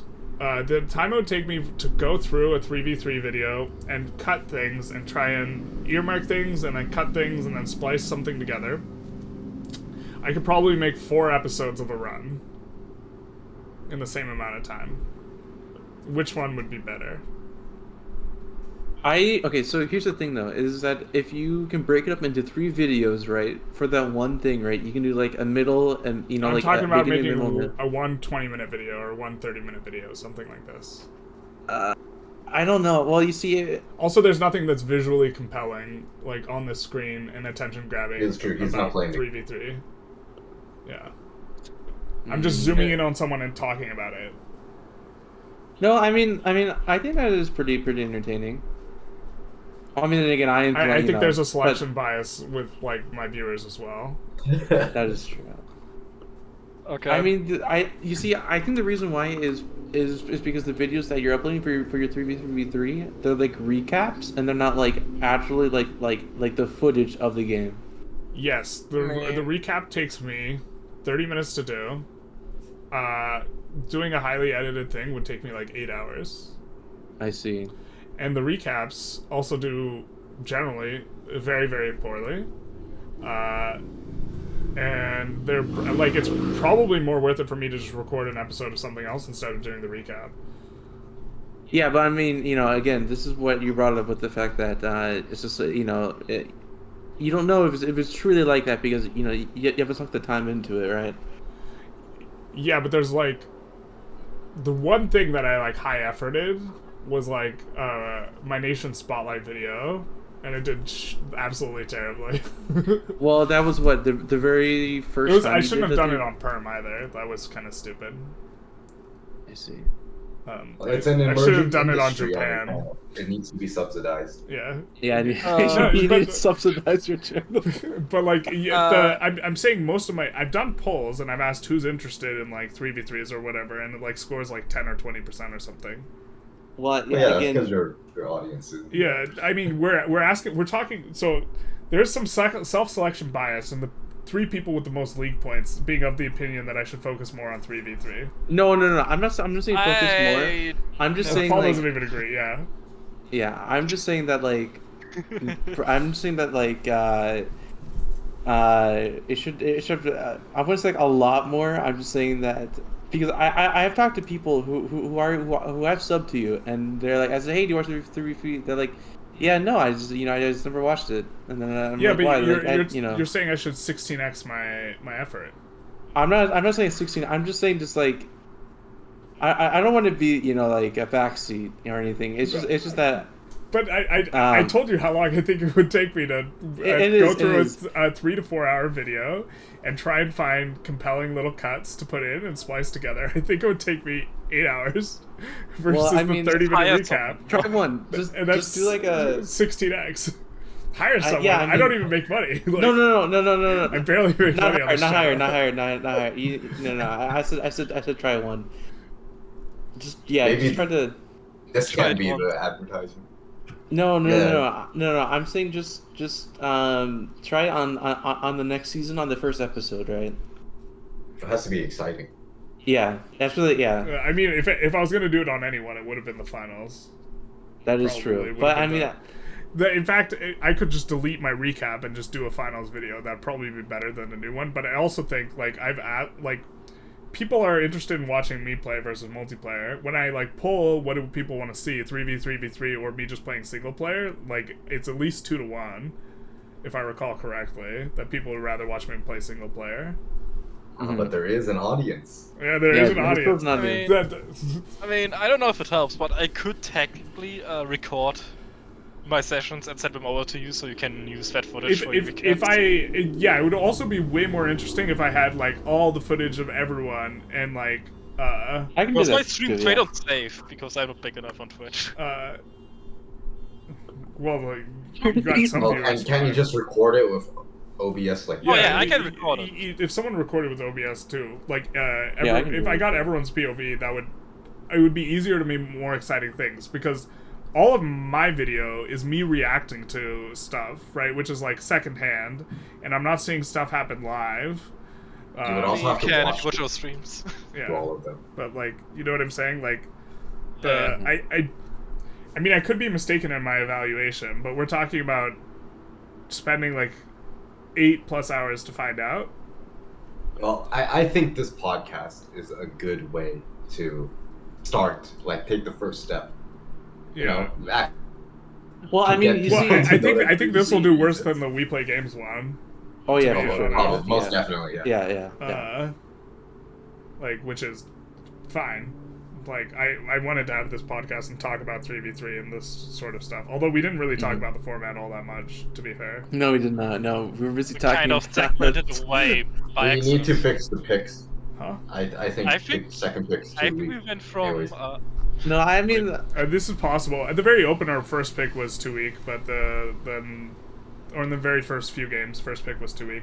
But I also think, I don't know, what do you propose for second? Well, to be fair, I think the entire balance changes, and so I'm not going to touch it on 1.5.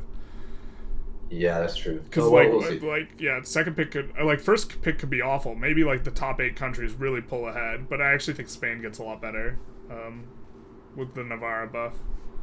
I think it's pretty substantive. They have one of the best mappy states in the game. Okay, maybe you can make shorts of the 3v3v3. Isn't that what I could. Shorts don't really do very well, but yeah, I generate almost no revenue from shorts. POV? Huh? Well, I mean they have a decent ROI on making subs, and so but also they're not as it's not as quick to make a 60-second short of something where I'm having to cut from multiple splices. I have to cut my camera and then cut this other thing, and it's not. Well, you can just take one clip. Yeah. You don't have to cut, I don't think. No, I would have to cut. Well, because I'm trying to cut my camera in what's going on the screen, right? And so, not that it's huge effort, but my editing skills are I was just thinking you just made. I mean, a short about the UK game Doomlanded. That's it. Yeah.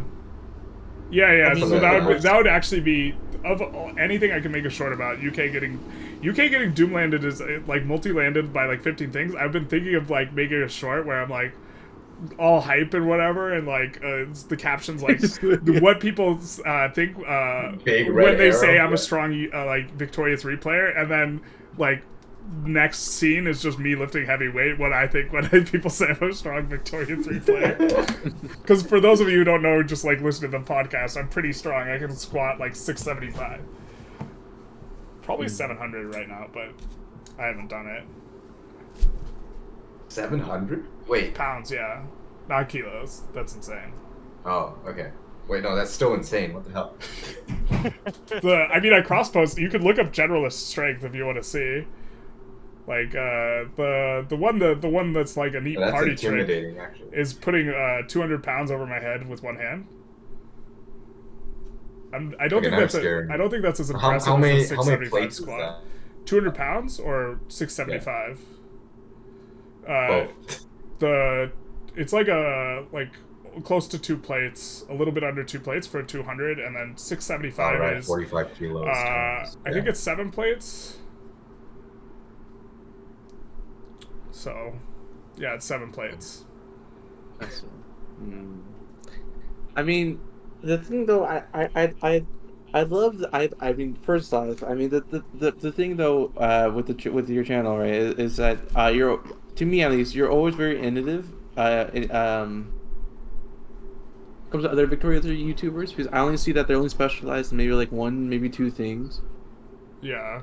Yeah. Wait, you got multiplayer, single player guides. Yeah. Question mark? Yeah. Well, the multiplayer. I think if my multiplayer content did good, other people would try and do multiplayer content.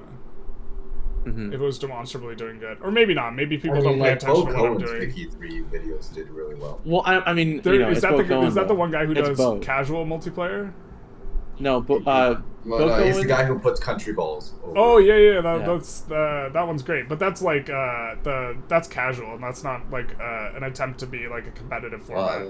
Yeah.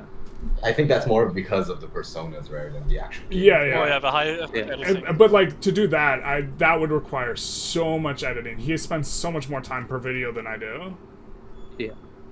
Like and then the fact that he knows his audience, like he's been doing this for like 8 years, Yeah, my channel's barely a year old. Yeah, but I still think that you're at 6,000 now, so I think that's really good. I think you're getting 1,000 per month ish. That it's not like linear. Even like right now, it's almost, right now, like the past 28 days I've gotten 1,000, but that's not going to, my numbers are trending down right now because, they spiked for 1.4, 1.5. I see. Like, it's not like a vertical line. Like, just every 3 months I get a spike is basically how it works, except for last time because my hard drive broke when I had a bunch of stuff. Oh, yeah. Which was tragic. Really frustrating. Actually, I wasn't even that frustrated, but like, I didn't get any spike for 1.3. Basically, it was just flat. Well, I think that's just because of your niche, right? You are like an information YouTuber. Yeah, pretty much. There's a few, like, I linked it in my Discord. Someone did like a really nice looking edited video for Victoria 3, but it was like from like several months ago, and it's like completely out of date, but it looks really nice. The Ethiopia one, I tagged Nike's fan in. I looked at that. I did not see that. It looks really nice. I mean, there's another guy who contacted me about wanting me to be in one of his videos, but like the request was a little like it sounded like relatively high effort, and then like I think the idea was like he owns me and like it's like good content, and it was like. But he like his videos looked really nice. PSI negotiations. Huh? Yeah, a little bit. Like there was like he wanted to like let's see if I could out eco Generalist, and it's like it would have been like several hours of my time just for like a 10-second snippet for him, and it's like that didn't make much sense for me.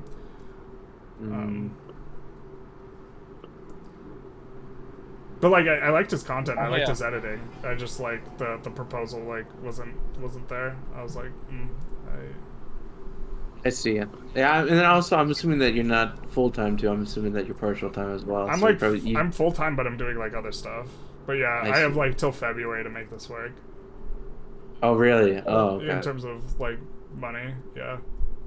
Well, it depends. I have more time if it like kicks up a bit, but that's like kind of about like I think I have to be making like at least 4 times what I'm making now, maybe 3.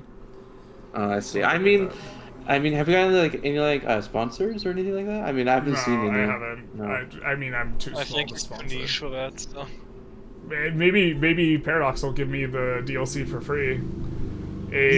Sponsor, like. I think some money. So that's what I'm thinking. It's because the only Victoria YouTubers I can think of is you and like 2 other like MP Victoria 3 players. I mean, what's his name? He's not like Victoria 3 dedicated, but he does the best numbers and is semi-consistent. He's like more EU4. Ludi. Who? Oh. Ludi at his. Oh, Ludi, yeah. Not that I. Yeah. But he's like. I also don't like him, so I don't want to plug him. But like, his content is like for kids though. Is it really? It gives me that impression. I haven't watched him forever because I don't like to click on his videos. Really? But, sorry. If you're listening, sorry, man. Huh? No, it's him. Yeah. No, I tend not to watch YouTube videos about games I play myself. I don't watch that much Victoria 3, yeah. I only watched Victoria because this game looked too complicated, so I kind of thought I needed to watch some to get into it. Yeah. And some of the stuff I watched was Generalist, and then I watch them sometimes to just improve myself, because playing this game by yourself, you're really just not getting good at it. Yeah. Do you know what's funny? When I just googled Victoria 3, do you know who just came up? Ludi. Yeah. I know he's holding down the lobby in terms of the top YouTube results. Yeah. I know, like, but guess what though? You like, popped up though. Your agricultural industrial strategy or something. Yeah.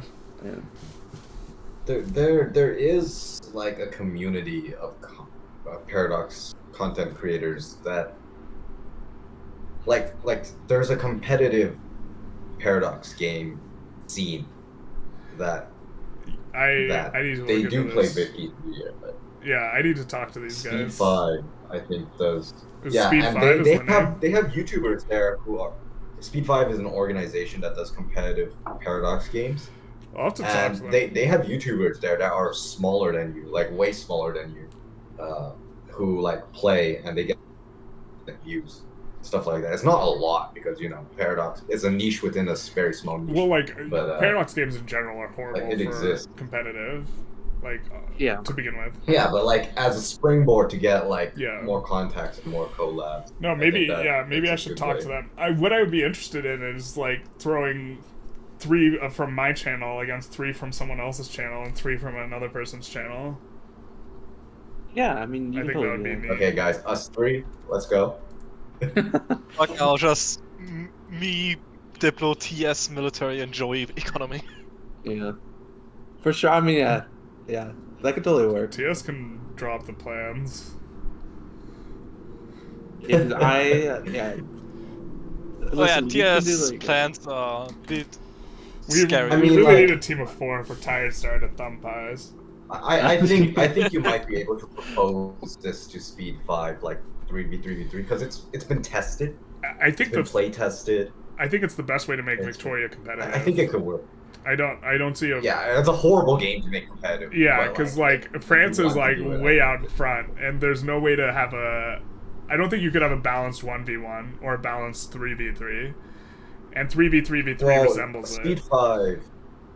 Speed 5 had a custom mod made for them for Hoi 4 1v1s. Oh yeah. It's actually really cool. It's they turned Hoi 4 into an RTS, where people, you should check it out. It's really cool. Yeah, if you, it's possible just to mod it. If you gave everyone the same resources and the same tech and all the same whatever, and then, or if you just rebalanced it, like Divergences is way better for 3v3v3, I think. But people don't want to watch Divergences as much. So it's a weird kind of line to draw. I tried to get a Divergences game going. No one was interested. We had 4 signups. We had you 3, I think, and one additional person who DM'd me. Yeah, I did. Well, you see, and Tired Star. So it would have been 5. Well, and you see, and I also asked those people I was talking about earlier about how they watch your content. They don't have the time commitment. 2 of them work on the weekends. Oh yeah, and then like, well, if we got enough people rolling, I would also do it on Tuesday. But like, if we could consistently fire, but we don't necessarily. Insane. I mean, I didn't even know this, so I think that if you shoot that out, I'm pretty sure some people could agree. Yeah. On the, you're talking on speed 5? You're talking floating it to them? No. Or I'm talking Tuesday on the Tuesday. You know, like on different time. Yeah, I'm pretty sure that just like shoot that onto the ether. I'm pretty sure people will be like, oh yeah, I can do that. I've pulled when's the best like times for people to like watch the stream, and Saturday morning pulled the best because I like in the morning's definitely better for the Europeans because I was thinking evening for like 5:30 or 6:30 for like Tuesday. In the evening for me, which would be like morning in Europe, and then like it would be like 9:30 at night for East Coast, which would kind of suck, or 8:30 for like 3.5 hours. We're talking playing like to midnight or 1 or whatever. Yeah. So it'd be mainly Europeans and West Coast people, I assume. Mm-hmm. I think that would be pretty good because I'm assuming that for some reason Victoria 3 has a pretty good European player base, which is surprising. It's all about Europe. I think all Paradox games. Yeah, Paradox games are mostly European and American, which is crazy. Yeah. So I mean, there is a sizable Japanese and Chinese community. I will have to say. There's a lot of weebs if you look at mods, like half of them are just in Chinese and Japanese. Yeah, so I mean, so maybe that you can do like I don't want to say like 2 per week. You know, I would kind of excessive, but maybe like rotated or something. I could try and see about firing Tuesdays coming up, but like I'm just saying when I've pulled availability for people in this type of stuff, because I try and get information from polls. Yeah, I know. You've always been very good on trying to get information from polls. And so that's how, like, I also think the 3v3v3 content, it from my end it generates like 1/4 the revenue or something on a like per hour basis, or a little bit less as other content. I get way less donos too when I'm doing 3v3v3. Seriously. I do it because I enjoy it. Although to be fair, like majority of my donos are coming from Nike's fans, so. Nike's fan. Thank you. He's holding down the live stream like ROI. We gotta make this like. I mean, I told him he couldn't buy the Ethiopia run several times, but it's now won a poll, so it's gonna be the next me run. Well, I mean, like it's really about winning the poll. Although I gave it more opportunities, maybe as a result. So we're gonna do Ethiopia sellout Inception run. We're gonna make a capitalist hellscape in Ethiopia. The hard part's gonna be Ethiopia. The hard part's gonna be putting in. Well, we gotta do debt slavery. Is the hard one. So we gotta find an agitator for debt slavery. We might have to save scum a little. Exile some moderates.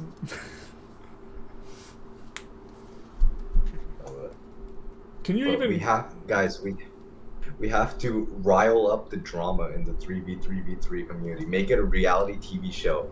Like, all of a sudden we have like a rivalry between me and Paul. And like everyone will tune in, guys. Isn't there an already a Paul, rivalry? I hate you now. I'm sorry. There we go. I don't even enjoy you. You betrayed my trust to the highest. Hey, it's not my fault, man. It's not my fault. You accepted it. No, the drama begins. Everyone will tune in. And you tried so hard to win. No, I did not. No, I did not. You never made it me. You never made it me. Yeah, you could have stayed home. There you go. I wanted to honor. I wanted to honor the agreement. I wanted to be faithful. Broken trust. But so he betrayed his friend. You weren't faithful to me. Yeah, put that as your title. Betrayal. Just that's the title of this. Question mark. That's the title of the podcast. Betrayal. Yeah. And just like the end totally. 3v3 drama. Even because like it didn't end the end game for me. Like I still knew that France was gonna win at the end. They were gonna outpace us. If there was, but he could have won with me. If there was 20 or 30 more minutes, they would not have won. I still think I would have won, but it's well, they would have won if they didn't betray us. I don't think you win the 6v3. And historically, you know what people almost always say when they're facing a 6v3? They're like, we win this. And then you know historically what generally happens? Not always. It's like sometimes... Nothing, because you never continue. No. Oh, When a 6v3, It's true. It's true. when a 6v3 actually goes off, generally speaking, the party of 3 gets enforced on. I mean, yeah. I mean, And you know what they I was generally more say thinking about about the going Mega into Germany it? time where they reenacted World War One. Almost. Yeah, I really wanted to continue that one. I was super bummed. Like, a bunch of people dropped out. We couldn't get people to come back, so... Because Germany could have won that, I still think. I didn't want to run Because it. they put in so many they put in so many war goals. I didn't want to run it with Just 4 to 5 subs, so... Or substitutes. Oh yeah, understandable. But they put in so many stupid war goals that they couldn't take or take, so we would have won this definitely. Tired Star is generally pretty heads up about not putting in hard to enforce war Yeah, goals. but I don't know if he wasn't there or if he even was the war leader, but I know they had like I don't know. they had too many war goals. He hasn't played that many games. He had relatively fewer games than any of you.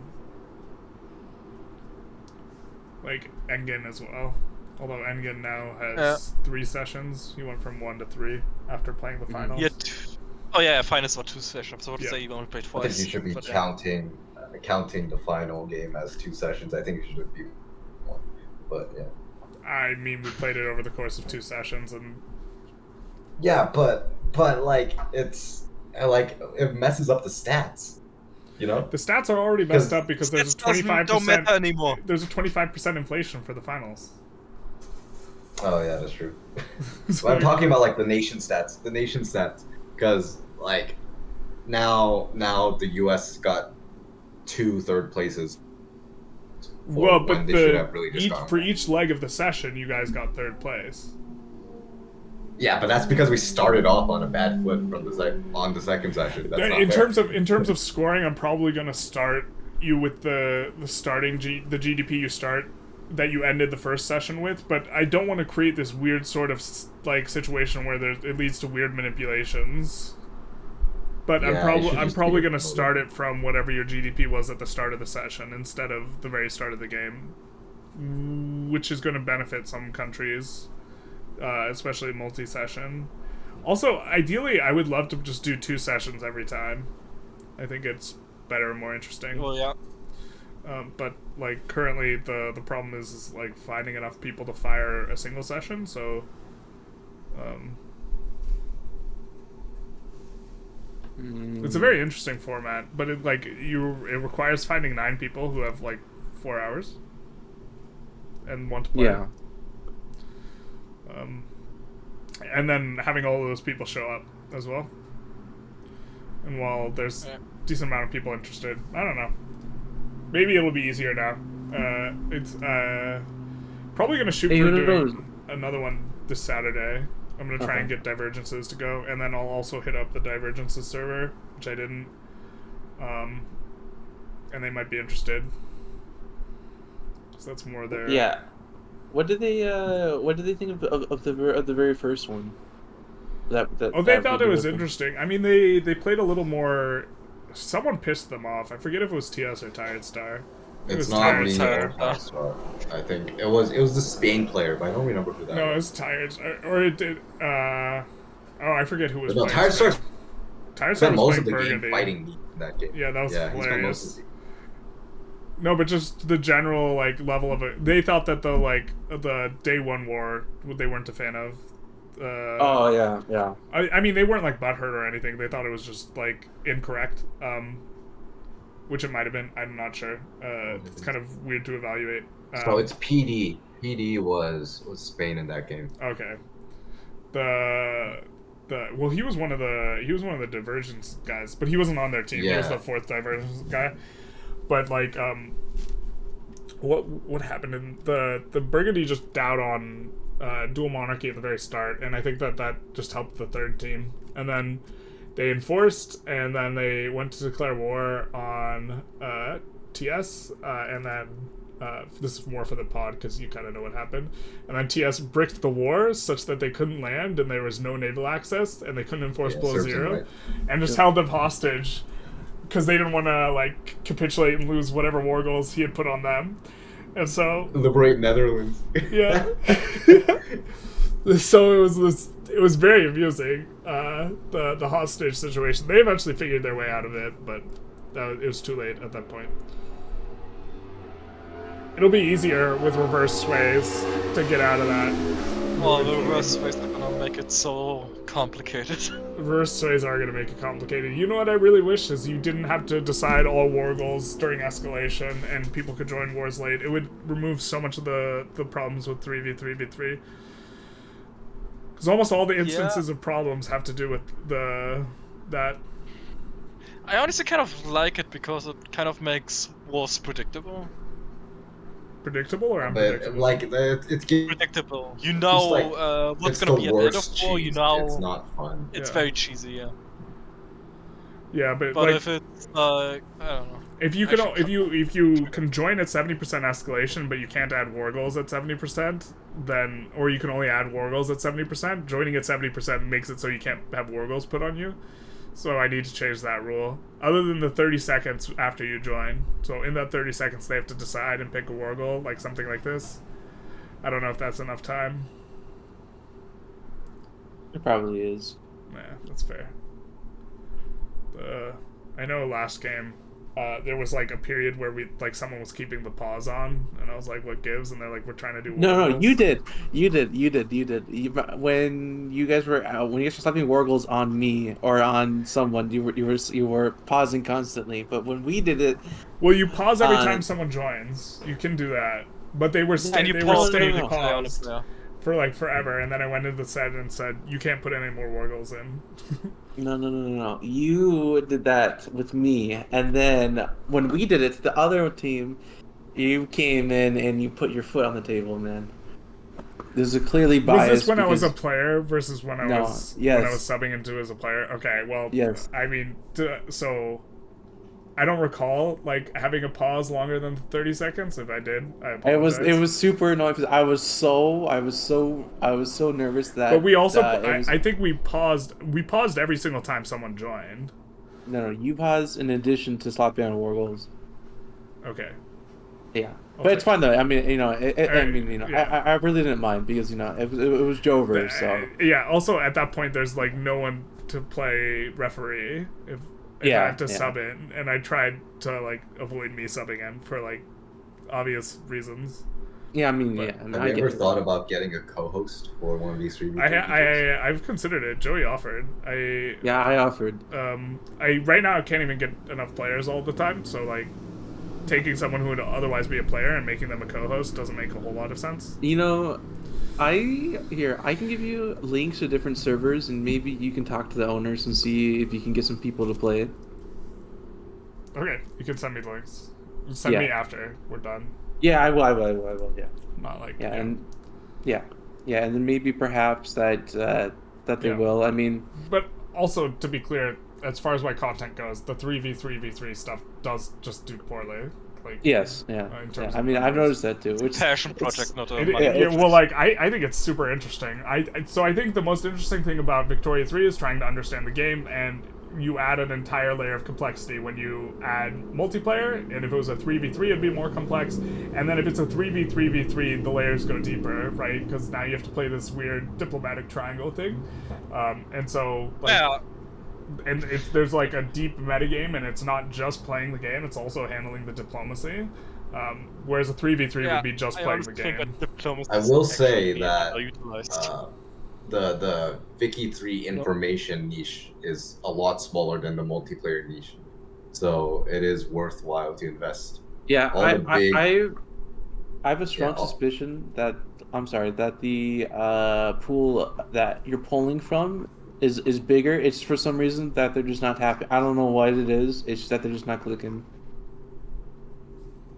I've posted in multiple places, like multiple times, and still like don't necessarily get like. It's just the small group that are into playing. A lot of people are nervous about getting wrecked and getting. I mean, I've talked to some. No one has been getting wrecked yet. Except Qing once. Some people are worried about getting wrecked and getting criticized and like this type of thing, and they don't want their play commented on, and so that's fine. I mean, I'm gonna say when I think someone's playing poorly, I try not to be mean about it, but like I say when I think something's a mistake. I try not to be mean, but I just like. This game is about learning, kind of. And so yeah. But I'm just saying, like if not everyone who's interested in the format wants to play it. Yeah. Some people just. I think if you added rules, people would feel better, but at the same time, you're adding rules. A lot of people, have wanted me to put in no double landings, no like this and that. I wanted the game to be as high powered as possible and not like RP at all. Problem is, if no double landing, it's pretty much impossible to conquer Britain. But it is impossible. After a certain point, But then I wonder if people just want to see like kind of like not like a super heavy RP, because I watched Harambe, Hammurabi, he does like super hyper like RP Victoria. Yeah.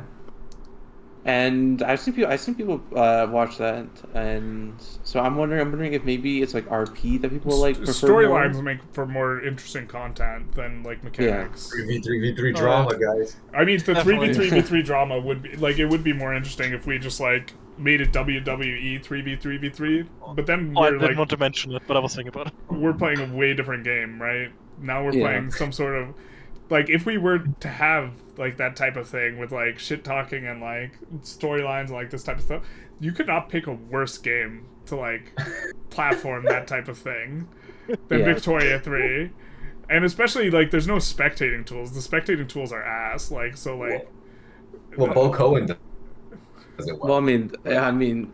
Yeah, again, that he's like, but he's like. But he spends so much time like editing to do that. He has an editor, but yeah, I know what we're talking about. Yeah, well, okay, then he's not spending the time. Someone is spending the time, right? And then he's got the labor-saving PMs done. So he's got the labor-saving PMs. Also, I love his content. I think it's hilarious. I love it but too. Like and also once we if I were to try and like do something, I don't know, like trying to push storylines when I'm not, you guys are autonomous, right? I can't like just give us a script. I can't give you a script, dude. Like give me a script. If you're already going to WWE, you might as well add the script. Well, I mean, could you like host like just like an MP game to where it's like kind of like not like scripted, but it's kind of like RP, and then have that, and then see how I hosted that on stream. I played the Mughals, and Tired Star power bombed me. Well, no, that was different. That was different. That was video. No, yeah. That was different because I think that Tiger Star didn't get the. Yeah, that was different.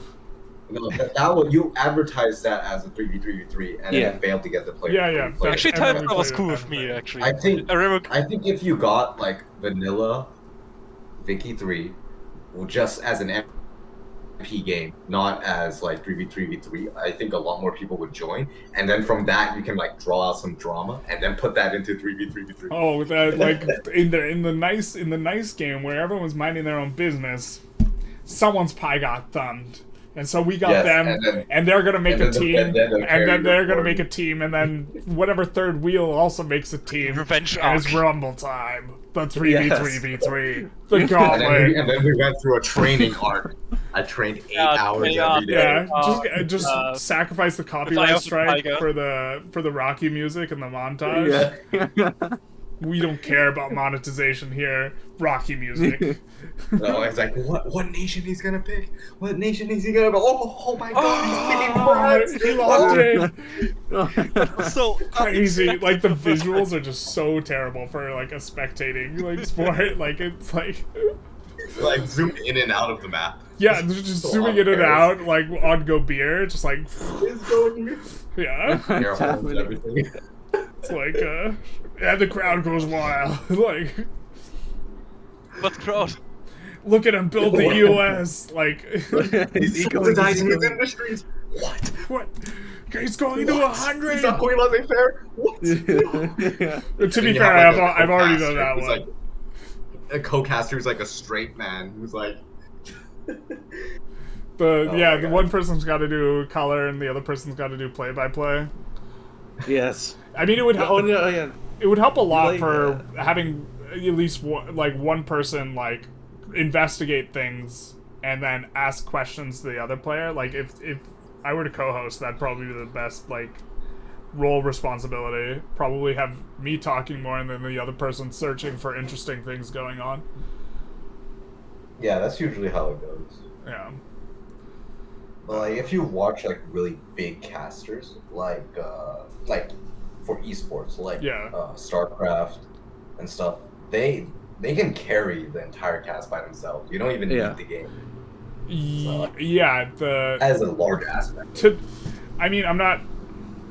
To be fair, I think Victoria 3 is like mainly just like the watching the 3v3s is mainly like hearing me talk about it, like, right, like in terms of like you visually don't get a lot from you, like the game. Yeah, it's also to, a shame like, that you carry can't like see what we're actually doing. I can't what? Which is, you can't see what we're doing. Yeah, it would be nice if I could just instantly swap to your POV and see what you're building and like this type of thing, and then like also look at your economies that are closer. Each of us streaming. Yeah, I can have I can set up my things so that I can like swap between different like OBS like panels and like watch people stream and like this type of thing. But like you might be able to I think I'm technically not supposed to do. I'm not sure if I'm allowed to watch a Twitch stream while I'm streaming on YouTube. Even, you know what I mean? I think. Well, I know I'm definitely not allowed to do it if you guys copyright strike me, but I assume you won't. But yeah, I'm not even sure if like Twitch is okay with the YouTube person doing that. Well, I mean, I assume that they do it if it's like. I mean, just have it on a different tab on full screen and don't tell anyone. If they're like, I'm assuming if they're like partnered with YouTube or like Twitch, I'm pretty sure that they won't allow it. But I mean, I assume you're not partnered, right? On Twitch? No, on YouTube or Twitch. Well, I mean, I'm monetized on YouTube. I don't know what you mean. No, by partnered as in like as in like you sound like a contract and like you'll do like X. I have a contract with them technically. Like I signed an agreement when I got monetized of like sorts. Did anything as in like you can't watch X and X, or is it like it might have that language in there? I don't recall all the language of it. Because if it's like you can't say the N word, then then I think you're fine. No, I'm pretty sure that's not banned. You will just get the singular video demonetized. Yeah. I don't think that's not categorically banned on YouTube, I don't think. But like it'll send you to the depths of algo hell and no one will get the video recommended. I think you might be able to get a mod that lets you see what we're doing by clicking on the country. Because I know Hoi 4 has one. Yeah, the support is better for other games. Yeah, and maybe the yeah. I mean, because again, I this stems down to the fact that the Victoria 3 pool is kind of small, but I think that's just because of the disastrous launch of Victoria 3. So I think that's maybe the way to. I mean, everyone. That was how Crusader Kings 3 launched, and now people don't have a really negative opinion about CK3 anymore. So in fact, I know people love CK3. I know people love CK3. Yeah. So it had like no depth, and everything felt the same like on launch, and now a bunch. So which I know that once. Because I think the Victoria 3 arena is in the perfect spot. I think I was like perfect, but they're getting there. There's more flavor and stuff. Yeah. I think by the time the first DLC, I think that when the first DLC launch, we're probably going to see a huge player base increase, and I think that'd be great for you because since that you're since that you're already established, people are going to look for tutorials and stuff. Yeah, and guess what? There you are. Yeah. And you're 3v3. It is nice that... I don't think his tutorials are really up there though. Like when you look for Victoria 3 tutorials, other people show up way more. It's all people from like 8 months ago, and then you scroll down a little and also, it's mainly Generalist use stuff is more specific. It's not really a game tutorial. It's more a tutorial to a specific feature, and that might scare some people off. I'm going to make a more general, like beginner tutorial once 1.5 drops. But also, like when the game came out, I had like 3 principal complaints about the game. One was the really shit UI. They fixed that for the most part. The 2 was the military, and 3 was the Diplo plays. Now they're fixing military, and they're about to fix Diplo plays in spring. So. And then one of the creature comforts is going to be foreign investments, which then will add that like kind of like cherry on top for everybody too. Yeah, it'll probably make interventionism worse, to be honest. No, I actually don't want. No, I don't know. No, dumping money into other people's economies, foreign investment, I just have to imagine is better than subbing domestic. From like if they're trying to correctly simulate economies. Honestly, you're probably right. Which then probably will make them have to buff it, or they'll probably have to completely rework the economic systems once they add in probably like banking or something, and because they're going to have to do it. Yeah. Banking, inflation. Yeah, inflation, all that, and then they're going to rework all the laws. And then that's probably when they're going to probably make laissez-faire and interventionism both good, but in like very specific like areas. It'll be interesting. It would be nice if you could establish company dominance easier with interventionism, and like that this was a thing. Like crushing the other person's company was like a thing to do. Like you're trying to corner the steel market with your company in your country, and the other interventionism should just let you ban companies from your country, like foreign companies. I'm sure it'll allow you to affect foreign investment. Oh yeah, right. That'll be an interesting thing, But like overall, like laissez-faire should just give you the biggest economy and the like most velocity, like in terms of how game mechanics. Yeah, I mean, I know you like interventionism, but like if you're trying to simulate an economy and you want to specifically point attention to like what happened in the like Victorian era, like the accumulation of like economies of like scope and scale and like vertical integration and all these things that happened as a result of like significant underregulation and like this type of stuff led to tremendous efficiency. And like because the monopoly was not yet stuck in where they could like pump prices. Well, I think that it should be like to where that like if laissez-faire gets like so big that like it will then breed inefficiency. While with interventionism, it's hard to start up, but once it gets working, be like high. It'll be like efficient, but it won't be like as efficient, but it'll be efficient enough to where there won't be that like.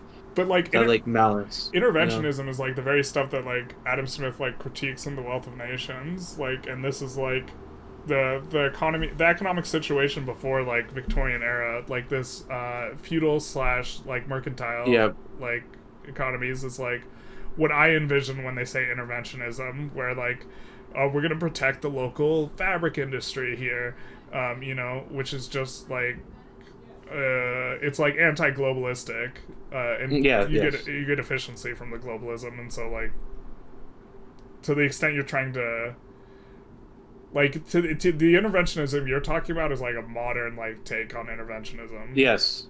Which I think the Victoria 3 interventionism is more modern than what you're thinking of.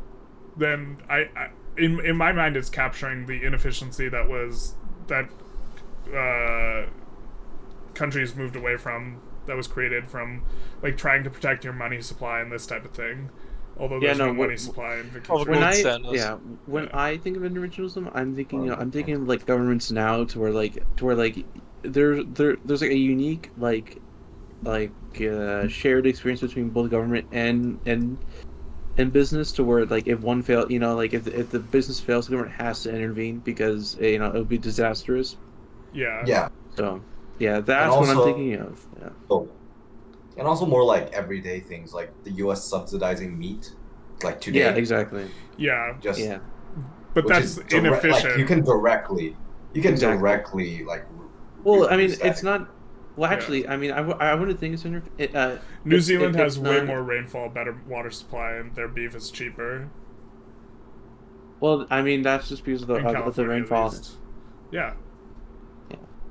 So California protects their dairy and cattle industry. If there was not protections in place, it would be cheaper to get beef from New Zealand, and they put these protections in because of the lobbying power of the cattle lobby. But like it makes no sense because California has a water shortage. Yes, I know. It's really stupid. Yeah, I know. I know. I know. I live in Arizona, and I know exactly what you're saying. Yeah, Because and it's just like how corn is protected for ethanol, even though sugarcane based ethanol is way more efficient, and like it's protected because the lobbies, like it's like, and it's inefficient. But the stuff where like you're protecting consumers against deadweight loss to society, like how you can't dump fire in the river anymore, like that part of intervening is really good. Like, but like but the ones where because the like without the intervening, like it doesn't pollution isn't properly captured by the economic system, and so the government has to intervene. But yeah, I mean that's just I mean but the thing though with California's water, what is it? Is the fact that they don't have systems in place to reuse that water, so they're damming it from our water source, from Arizona. So our water source is going over to them, which makes no sense. Yeah, I mean, it should arguably be proportional to population, but yeah, like California should get more of it than Arizona because we have way more. But people. I mean, because the agriculture sector in California keeps on sucking up all the water. Yeah, I mean, you know what the most water-intensive thing is cattle. We should just get it from the New Zealanders, the Kiwis. New Zealand can't supply California's meat. Yeah, they can. Like they don't because it's tariffed. Well, the industry would just expand. It rains much out there. But it's not just cattle. There's also almonds and like. Especially almonds are the cash crop. Yeah, I don't know as much about almonds. I remember looking into the protectionism versus the beef specifically is like what I was knowledgeable about back when I was a business major, which was a while ago. Oh, your business? Oh, well, that probably. I was a business major a while ago. I was a marketing major, then I switched to business, then I switched to psychology, and then I switched to philosophy. Philosophy was always my favorite, but it was not financially defensible. There's no philosophy factories. We don't have an assembly line. Someone comes up with like, you know, a bunch of premises, and then I find the conclusion. It's not like we make ideas together. Maybe the U.S. should just build 100 universities. Yeah, well, at a university with 1 million employees. Classic. They need the tech spread. They need the tech spread, Jesus. Alright, this is gonna be too long to upload if we go any longer, because we're just playing 4 hours. So the viewer retention. I will say a very unceremonious goodbye to the viewers. Everyone got their plugs in an hour ago, and so I am clicking stop recording, and bye-bye.